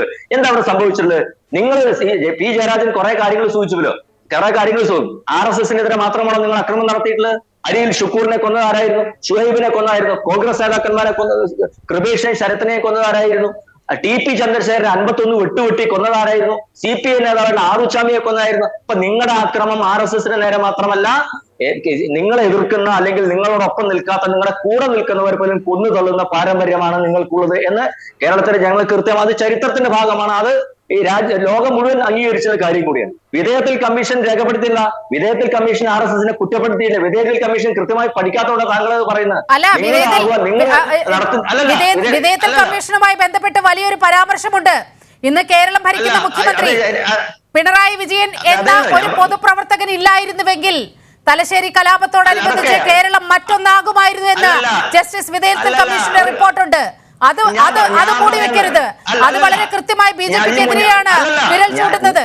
ഞാൻ പറയട്ടെ തലശ്ശേരിയിൽ നടക്കുന്ന കലാപത്തിൽ CPM മൈക്ക് വെച്ച് അനൗൺസ് ചെയ്തുകൊണ്ട്, ആ അനൗൺസ് ചെയ്തപ്പോൾ കലാപം നിന്നുവെങ്കിൽ കലാപം നടത്തിയത് ആരായിരുന്നു എന്ന് പരിശോധിക്കപ്പെടേണ്ടതാണ്. ഇത് മാത്രമേ ഈ അവസരത്തിൽ സൂചിപ്പിക്കാൻ. അതങ്ങനെ എടുക്കാൻ കഴിയുമോ? ജനങ്ങൾക്കിടയിൽ സ്വാധീനമുള്ള നേതാക്കളും പാർട്ടിയും പറയുമ്പോൾ ജനം അനുസരിക്കും, അണികൾ അനുസരിക്കും. അതിനെ സ്വിച്ചിട്ട പോലെ CPM കലാപത്തിന് ആഹ്വാനം ചെയ്തു എന്നൊക്കെ പറയുന്നതിൽ എന്ത് യുക്തിയാണുള്ളത്? ശ്രീ P ജയരാജൻ, താങ്കൾക്ക് പ്രതികരിക്കാം. ശ്രീ P ജയരാജൻ, താങ്കൾക്ക് പ്രതികരിക്കാം. ഞാൻ പറയട്ടെ. ഞാൻ പറഞ്ഞ ഒരു മിനിറ്റ് കൂടി എനിക്ക് തരാം. ഒറ്റ മിനിറ്റ് വന്നാൽ മതി. നിങ്ങൾക്ക് അറിയാമല്ലോ, പാടത്തു പണി വരമ്പത്ത് കൂലി എന്ന പ്രസ്താവന നടത്തിയവരാ. വേണമെങ്കിൽ പോലീസ് സ്റ്റേഷനിൽ ബോംബുണ്ടാക്കുമെന്ന് പറഞ്ഞതാരാണ്? വേണമെങ്കിൽ പോലീസ് സ്റ്റേഷനിൽ ബോംബുണ്ടാക്കും എന്ന് പറഞ്ഞിട്ടുള്ള ആരാണ്? റീത്ത് വെക്കും, അതുപോലെ വെള്ളം പൊതിപ്പിച്ച് കിടക്കുമെന്ന് CPMന്റെ നിരന്തരമായിട്ടുള്ള പ്രസംഗം നടത്തിയിട്ടുള്ള ആരാണ്? താങ്കൾ വളരെ സമാധാനപ്രിയനായി താങ്കൾ ജില്ലാ സെക്രട്ടറി ആയിരുന്ന സമയത്തല്ലേ കണ്ണൂരിലെ RSSകാർക്കെതിരെ ഏറ്റവും വലിയ അക്രമം ഉണ്ടായിട്ടുള്ളത്? ഇപ്പൊ താങ്കൾ അതേപോലെ തന്നെ താങ്കൾ ഇപ്പൊ RSSനെ കുറിച്ച് പഠിച്ചുകൊണ്ടിരിക്കുന്നല്ലോ. നിങ്ങൾ RSSനെ കുറിച്ച് വലിയ വായിൽ എതിർക്കുന്നുണ്ട്. പക്ഷെ നിങ്ങൾ ഇപ്പോൾ ഒരു നൂറ്റാണ്ട് പിന്നിട്ടും RSSനെ കുറിച്ച് പഠിച്ചുകൊണ്ടിരിക്കല്ലേ? ഒരുപാട് പഠനം നടത്തിയല്ലോ താങ്കളും അതുപോലെ പാർട്ടിയും RSSനെ കുറിച്ചോ കണ്ണൂരിൽ. ഇനി ഒക്കെ ചെങ്ങായിമാരുടെ കാര്യം, രാജ്യത്ത് കേരളത്തിലൊഴികെ ബാക്കി എല്ലാ സംസ്ഥാനങ്ങളും കോൺഗ്രസും CPM ഒറ്റക്കെട്ട. ഇവിടെ നിയാസും ജയരാജൻ സാറും ഒരുമിച്ചിരുന്നിട്ട് അങ്ങോട്ടും ഇങ്ങോട്ടും കാണുമ്പോൾ കേരളത്തിലെ ജനങ്ങൾ നിങ്ങളെ പരിഹസിച്ച് കാണിക്കും. ഈ കേരളം വിട്ടുകഴിഞ്ഞാൽ എല്ലാ സ്ഥലത്തും നിങ്ങൾ ഒക്കെ ചെങ്ങായിമാരായിട്ട് ഉള്ള സാഹചര്യത്തിലാണ് BJPയും കോൺഗ്രസും ഒക്കെ ചെങ്ങായിമാരെന്ന് നിങ്ങൾ ആരോപിക്കുന്നത്. അതുകൊണ്ട് എനിക്ക് സൂചിപ്പിക്കാനുള്ളത്, ഒരു നൂറ്റാണ്ട് പിന്നിട്ടിട്ട് നിങ്ങൾ ഇപ്പോഴും RSSനെ കുറിച്ച് പഠിച്ചുകൊണ്ടിരിക്കുന്നു. RSS കലാപം ഉണ്ടാക്കുന്നവരാണെങ്കിൽ CPM ദുർബലമായ പല സംസ്ഥാനങ്ങളുണ്ട്. അവിടെ എവിടെയെങ്കിലും RSSും BJPയും CPM ആക്രമിക്കുന്നുണ്ടോ? ആക്രമിക്കുന്നില്ല. ഭരണം കിട്ടുന്ന സമയത്തും ത്രിപുരയിൽ എന്താണ് ചെയ്യുന്നത്? പിന്നെ ത്രിപുരയിൽ എന്താണ് ചെയ്യുന്നത്? പശ്ചിമ ബംഗാളിൽ നിങ്ങൾ എന്താണ് ചെയ്യുന്നത്? പശ്ചിമ ബംഗാളിൽ എന്താണ് നടക്കുന്നത്? പശ്ചിമ ബംഗാളിൽ എന്താണ് നടക്കുന്നത്? നിങ്ങൾ ഇവിടെ സമാധാനത്തിന്റെ കാവൽ മാലാഖമാരാണോ BJP പ്രവർത്തകർ എന്ന് പറയുന്നത്? ശരി, ശ്രീ P ജയരാജനിലേക്ക് പാർട്ടി മറുപടി പറയേണ്ട കാര്യമാണ്. താങ്കൾ മറുപടി പറയൂ. അതായത് ഉണ്ണികൃഷ്ണൻ മാഷെ, സ്വാതന്ത്ര്യത്തിന് ശേഷം രാജ്യത്ത് പലയിടത്തും വർഗീയ കലാപം ഉണ്ടായിട്ടുണ്ട്. കേരളത്തിലൊക്കെ പിൽക്കാലത്താണ് ഉണ്ടായത്. ആ സ്വാതന്ത്ര്യത്തിന് ശേഷമുള്ള വർഗീയ കലാപങ്ങളെക്കുറിച്ച് അന്വേഷിച്ച പല ജുഡീഷ്യൽ കമ്മീഷനുകളും RSSൻ്റെ പേരെടുത്ത് പറഞ്ഞിട്ടുണ്ട്. RSS ഈ വർഗീയ കലാപങ്ങൾ ഉണ്ടാക്കുന്നതിന് വേണ്ടി നടത്തുന്ന നുണപ്രചരണങ്ങൾ അത് സ്വതസിദ്ധമായിട്ടുള്ള ശൈലിയാണ്. നുണകൾ പ്രചരിപ്പിച്ചുകൊണ്ട് ജനങ്ങൾ അത് സത്യമാണെന്ന് തോന്നലുണ്ടാക്കുക, അത് ഫാസിസ്റ്റുകൾ ചെയ്യുന്നതാണ്. അതേ ശൈലി നിങ്ങൾ സ്വാതന്ത്ര്യാനന്തരം നടന്നിട്ടുള്ള വർഗീയ കലാപങ്ങളിൽ പ്രയോഗിച്ചിട്ടുണ്ട് എന്ന് ഒട്ടേറെ ജഗന്നാഥ് മിശ്ര കമ്മീഷൻ റിപ്പോർട്ടടക്കം സ്വാതന്ത്ര്യത്തിന് ശേഷം നടന്നിട്ടുള്ള പല കലാപങ്ങളെ സംബന്ധിച്ചുള്ള റിപ്പോർട്ടിലും RSSനെ കൃത്യമായി പരാമർശിച്ചിട്ടുണ്ട്. മുസ്ലിം തീവ്രവാദികളെ സംബന്ധിച്ചും പരാമർശിച്ചിട്ടുണ്ട്. ഇവിടെ കേരളത്തിൽ അത്തരമൊരു സാഹചര്യം ഇപ്പോഴില്ല. അതിനുള്ള ഒരു മണ്ണല്ല കേരളത്തിലേത്. അതുണ്ടാക്കുന്നതിൽ ചട്ടമ്പി സ്വാമികളും ശ്രീനാരായണ ഗുരുദേവരും അടക്കം പ്രവർത്തിച്ച് മാറ്റങ്ങൾ ഉണ്ടാക്കിയതിൻ്റെ ഫലമായിട്ട് അതിവേഗം RSSൻ്റെ ഈ മതഭ്രാന്ത ആശയങ്ങൾക്ക് കേരളത്തിൽ വേരോട്ടമുണ്ടാക്കാൻ കഴിയുന്നില്ല. രാഷ്ട്രീയമായിട്ട് വർഗീയത സൃഷ്ടിച്ചുകൊണ്ട് നേട്ടമുണ്ടാക്കാൻ നിങ്ങൾ പല പരിശ്രമങ്ങളും നടത്തിയിട്ടുണ്ട്. പക്ഷേ അത് വിജയിക്കുന്നില്ല എന്നതാണ് ചരിത്രം. താങ്കൾ തെരഞ്ഞെടുപ്പിനെ സംബന്ധിച്ച് പറഞ്ഞല്ലോ, ഒ രാജഗോപാലിന് സീറ്റ് ഉണ്ടായിരുന്നല്ലോ നിയമസഭയിൽ. ആരാ നിങ്ങൾക്ക് നൽകിയത്? ഈ കോൺഗ്രസ്സാണ് സഹായിച്ചത്. പിന്നീട് കേരളത്തിൽ BJPക്ക് ഇപ്പോൾ ഒറ്റ സീറ്റും ഇല്ല. ഇവിടെയാണ് നിങ്ങൾ പുതിയ നീക്കവുമായിട്ട് വരുന്നത്. അതാണ് പ്രശ്നം. കേരളത്തിൽ BJPക്ക് സീറ്റേ ഇല്ല. RSSൻ്റെ പ്രവർത്തനം നടക്കുന്നുണ്ട്, ശാഖകൾ നടക്കുന്നുണ്ട്, കൊലപാതകങ്ങൾ നടത്തുന്നുണ്ട്. താങ്കൾ ഷാജഹാൻ്റെ കൊലപാതകത്തെക്കുറിച്ച് പറഞ്ഞല്ലോ. ഷാജഹാൻ്റെ വീട് ഞാൻ സന്ദർശിച്ചിരുന്നു. അവരുടെ ഭാര്യ കൃത്യമായി പറഞ്ഞു RSSകാർ എന്തിനാണ് ഈ ക്രൂരകൃത്യം ചെയ്തത് എന്ന ചോദ്യമാണ് ഷാജഹാന്റെ ഭാര്യ ഉന്നയിക്കുന്നത്. പോലീസ് കൃത്യമായി അന്വേഷിച്ച്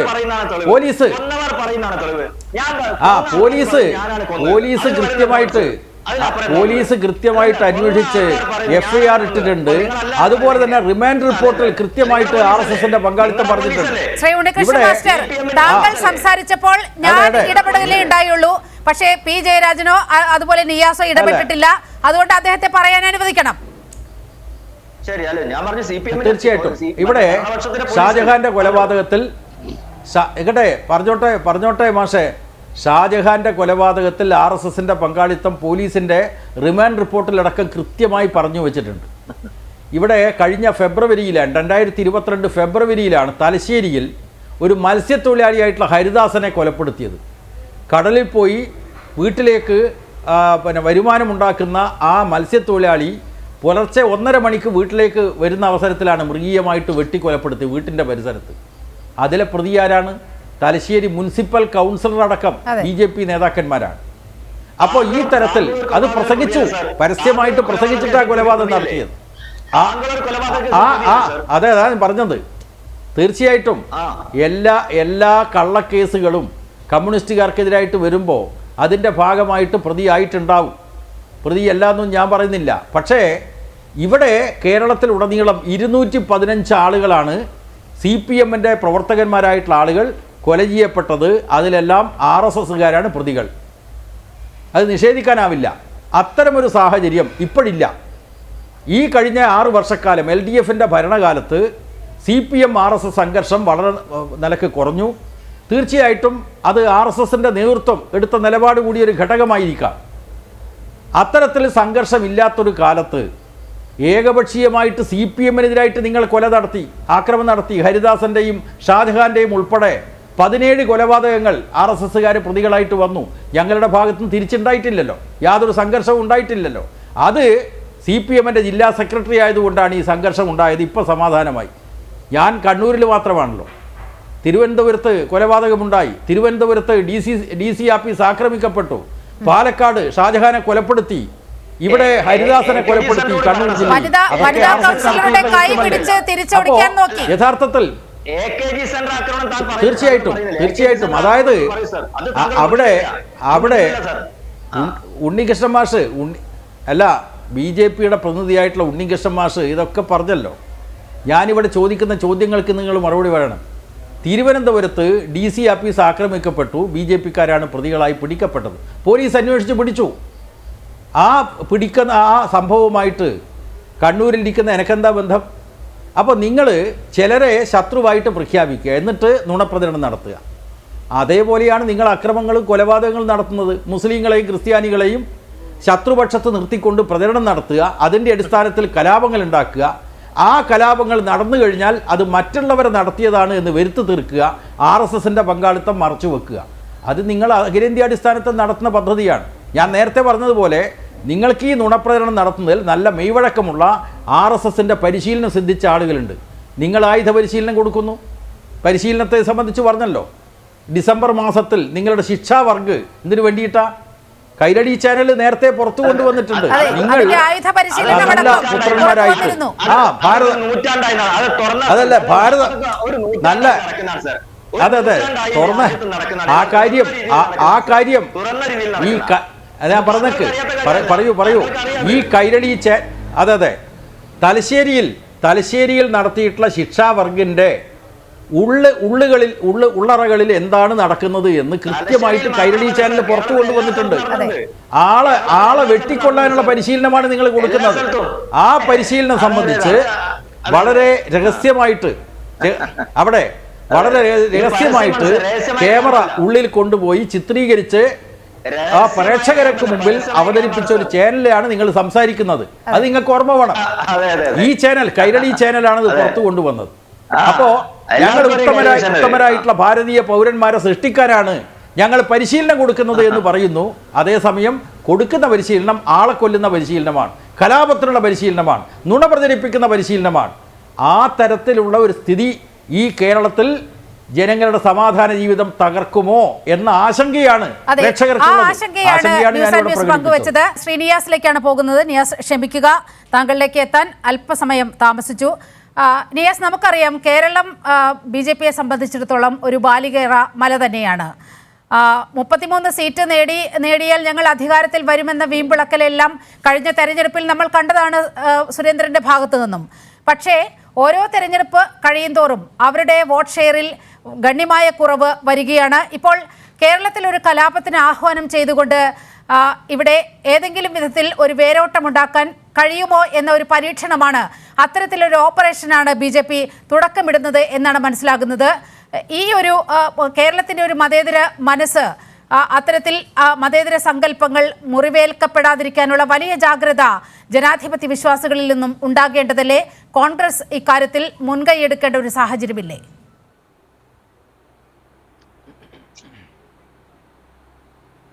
തീർച്ചയായും കേരളത്തിലെ രാഷ്ട്രീയ സാഹചര്യങ്ങളും കേരളത്തിലെ ഒരു സാമൂഹ്യ അന്തരീക്ഷവുമൊക്കെ BJPക്ക് ഒരിക്കലും വളക്കൂറുള്ള മണ്ണായി കേരളം മാറില്ല. അതിൻ്റെ കാരണം കേരളത്തിൽ അങ്ങനെ ഒരു BJP വിചാരിക്കുന്ന പോലെ സാമ്പത്തികമായി പണച്ചാക്കുകൾ കൊടുത്താൽ രാഷ്ട്രീയ നേതാക്കന്മാരെ വിലക്ക് വാങ്ങുന്ന ഒരു ഇടമല്ല.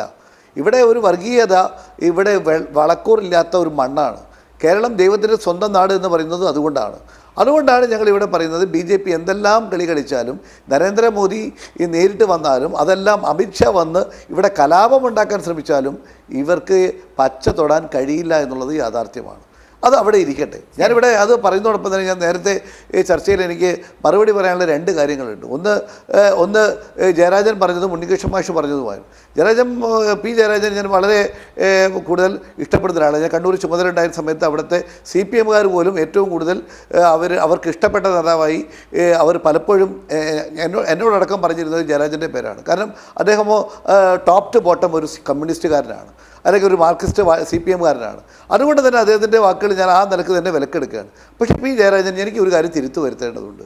അങ്ങ് പറഞ്ഞു വന്നത് കോൺഗ്രസ് ദുർബലമായി പോകുന്നു, കോൺഗ്രസ് മൃദു ഹിന്ദുത്വം സ്വീകരിക്കുന്നു, കോൺഗ്രസ്സിന് BJPക്കെതിരെ കർശന നിലപാടില്ല. ഈ 3 കാര്യങ്ങളും അങ്ങ് ഉൾപ്പെടെയുള്ള CPM പ്രവർത്തകന്മാർ, നേതാക്കന്മാർ പറഞ്ഞുകൊണ്ട് പതിച്ച് മുന്നോട്ട് കൊണ്ടുപോകുന്നതിൻ്റെ ലക്ഷ്യം അത് കോൺഗ്രസ്സിനെ പിറകിലേക്കാക്കുവാനും, അവിടെ കോൺഗ്രസ് പിറകിലേക്കാവുമ്പോൾ അവിടെ ശക്തമായി നിലനിൽക്കുന്ന BJPക്ക് യാതൊരു ഇളക്കവും ഉണ്ടാക്കരുത് എന്ന ഒരു ദുഷ്ടലാക്കുണ്ട് എന്ന് ഈ ശത്രുക്കൾ ആരെങ്കിലും പറഞ്ഞാൽ അത് നിഷേധിക്കാൻ കഴിയില്ല. അങ്ങനെ നിലപാടുമുണ്ട്.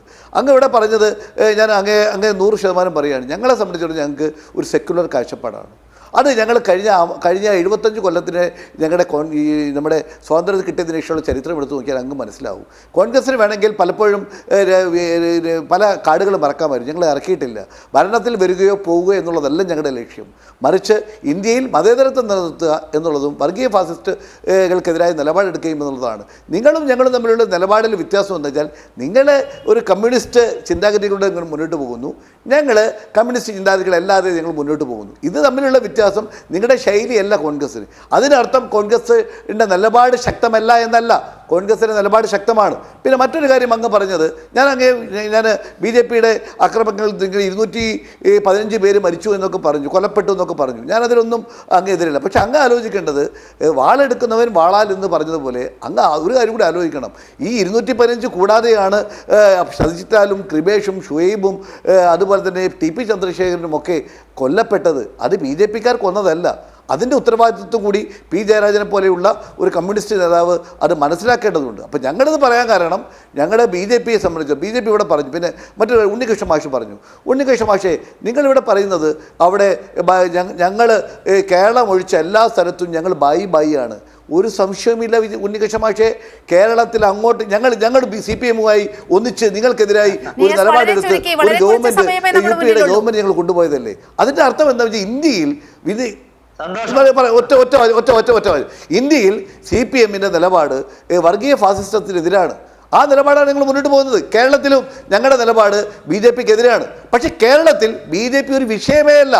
അതുകൊണ്ട് BJPക്ക് ഞങ്ങൾ ഇവിടെ ഭരിക്കുന്ന CPM-നെതിരായി ഞങ്ങൾ ചില നിലപാടുകൾ എടുക്കാറുണ്ട്. അതിനർത്ഥം ഞങ്ങളും CPM-ഉം തമ്മിൽ ബായി എന്ന് നിങ്ങൾക്ക് പറയാൻ സാധിക്കുമോ? അല്ല, ഞങ്ങൾ കൃത്യതയോട് ഞങ്ങളുടെ ശത്രു, ഞങ്ങളുടെ രാഷ്ട്രീയ പൊളിറ്റിക്കൽ എനിമി BJP-യാണ്. ധീരജിനെ കൊലപ്പെടുത്തിയ അതൊന്നും മറന്നു ഞാൻ പറഞ്ഞല്ലോ, അത്ര നിഷ്കളങ്കത്വം.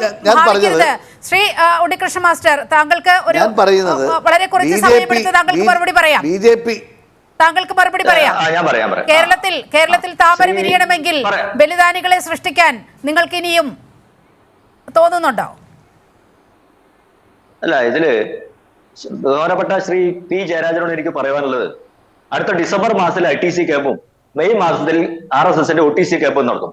കൈരളി ചാനലിൽ നിന്നും പറഞ്ഞേക്കിട്ടെന്നെ താങ്കൾ ആ ക്യാമ്പിലേക്ക് സ്വാഗതം ചെയ്തു. ആ ക്യാമ്പിൽ നടക്കുന്ന 1-2 ദിവസം നടക്കുന്ന കാര്യങ്ങളൊക്കെ താങ്കളൊന്ന് പഠിക്കുക. ഏതായാലും ഇപ്പൊ RSSനെ കുറിച്ച് താങ്കളും പാർട്ടിയും പഠിച്ചുകൊണ്ടിരിക്കുകയാണല്ലോ. ശരി, RSSന്റെ അകത്തേക്ക് കയറിയിട്ട് RSSനെ പഠിക്കേണ്ട ഗതികേട് CPM-ന് ഉണ്ടെന്ന് കരുതുന്നില്ല ശ്രീ P. ജയരാജൻ? ഏറ്റവും ഒടുവിൽ അങ്ങേക്ക് പ്രതികരിക്കാം. ഈ ചർച്ച വൈൻഡപ്പ് ചെയ്യേണ്ട സമയമായിട്ടുണ്ട്. ഈ ചർച്ച വൈൻഡപ്പ് ചെയ്യേണ്ട സമയമായതുകൊണ്ടാണ് ശ്രീ P. ജയരാജൻ അങ്ങേക്ക് പറഞ്ഞ് അവസാനിപ്പിക്കാം. എനിക്ക് ആവശ്യത്തിന് സമയം തന്നിട്ടില്ല. 2 വ്യത്യാസം, കോൺഗ്രസ് പാർട്ടി 2 മിനിറ്റ് എടുക്കാൻ പറ്റില്ല. ഒന്ന് കോൺഗ്രസ് പാർട്ടിയും ഒന്ന് പാർട്ടി കോൺഗ്രസുമാണ്. പിന്നെ ഇപ്പൊ ഈ വിവാദം ഉണ്ടാക്കിയതിന് കാരണം എന്താ അറിയോ? ഒന്നിപ്പോ KSRTC-യിൽ ശമ്പളം കൊടുക്കാൻ പണമില്ലാതെ പട്ടിണി കിടക്കുന്ന സാഹചര്യം. ഏറ്റവും ഒടുവിൽ വന്ന ന്യായീകരണം അതാണ് നിങ്ങളുടെ രാഷ്ട്രീയ നിലവാരം. വളരെ കൃത്യമായ കാര്യങ്ങൾ വ്യക്തമാണ്. ശ്രീ P. ജയരാജൻ, അങ്ങേക്ക് പ്രതികരിക്കാം. ഈ ചർച്ച വൈൻഡപ്പ് ചെയ്യാൻ സമയമായിരിക്കുകയാണ്. തീർച്ചയായിട്ടും. നീലിമ, ഒരു കാര്യം പ്രേക്ഷകരാകെ മനസ്സിലാക്കേണ്ട ഒരു കാര്യം, മോഡി വന്നു ഇവിടെ, അതിൻ്റെ തൊട്ടടുത്ത ദിവസം അമിത്ഷായുടെ പ്രസംഗം നമ്മൾ കേൾക്കുന്നു. മോഡി വികസന കാര്യങ്ങളിൽ ഊന്നിക്കൊണ്ടാണ് സംസാരിച്ചത്. ആ വികസന കാര്യങ്ങളിൽ BJP ഇന്നിന്ന കാര്യങ്ങൾ ചെയ്തിരിക്കുന്നു. ദ്രോഹം പലതും ചെയ്തിട്ടുണ്ട്. കേരളത്തിൻ്റെ വികസനത്തോട് കടുത്ത ശത്രുതാപരമായിട്ടുള്ള നിലപാട് കേന്ദ്ര സർക്കാർ സ്വീകരിക്കുന്നത് വേറെ കാര്യം. അതാണ് അമിത്ഷാ പറഞ്ഞതെങ്കിൽ നമുക്ക് മനസ്സിലാക്കാം. പക്ഷേ അദ്ദേഹം മറ്റ് രാഷ്ട്രീയ പ്രശ്നങ്ങളോ വികസന കാര്യങ്ങളോ പറയാതെ ബലിദാനികളെ സൃഷ്ടിച്ചുകൊണ്ട് താമര വിരയിക്കുന്ന കാര്യം അദ്ദേഹത്തിന്റെ പ്രസംഗത്തിൽ പറഞ്ഞത് ഒരു അപകട സൂചനയായിട്ട് കാണണം എന്നതാണ് കേരളത്തിന്റെ മുന്നിൽ ഇപ്പോൾ നിൽക്കുന്നത്. കേരളത്തിൽ താമര വിരിയാൻ രക്തസാക്ഷികളെ സൃഷ്ടിക്കണം എന്നാണ് കേന്ദ്ര ആഭ്യന്തരമന്ത്രി കേരളത്തിൽ നിന്ന് വന്ന് പറഞ്ഞിട്ട് പോയത്. ന്യൂസ് ആൻഡ് വ്യൂസ് വളരെ ഗുരുതരമായ ഈ സാഹചര്യമാണ് ചർച്ച ചെയ്തത്. ഈ ചർച്ചയിൽ പങ്കെടുത്ത P. Jayarajan, PM Niyas, Unnikrishnan master, എല്ലാവർക്കും നന്ദി, വളരെയധികം നന്ദി ഈ ന്യൂസ് ആൻഡ് വ്യൂസുമായി സഹകരിച്ചതിന്.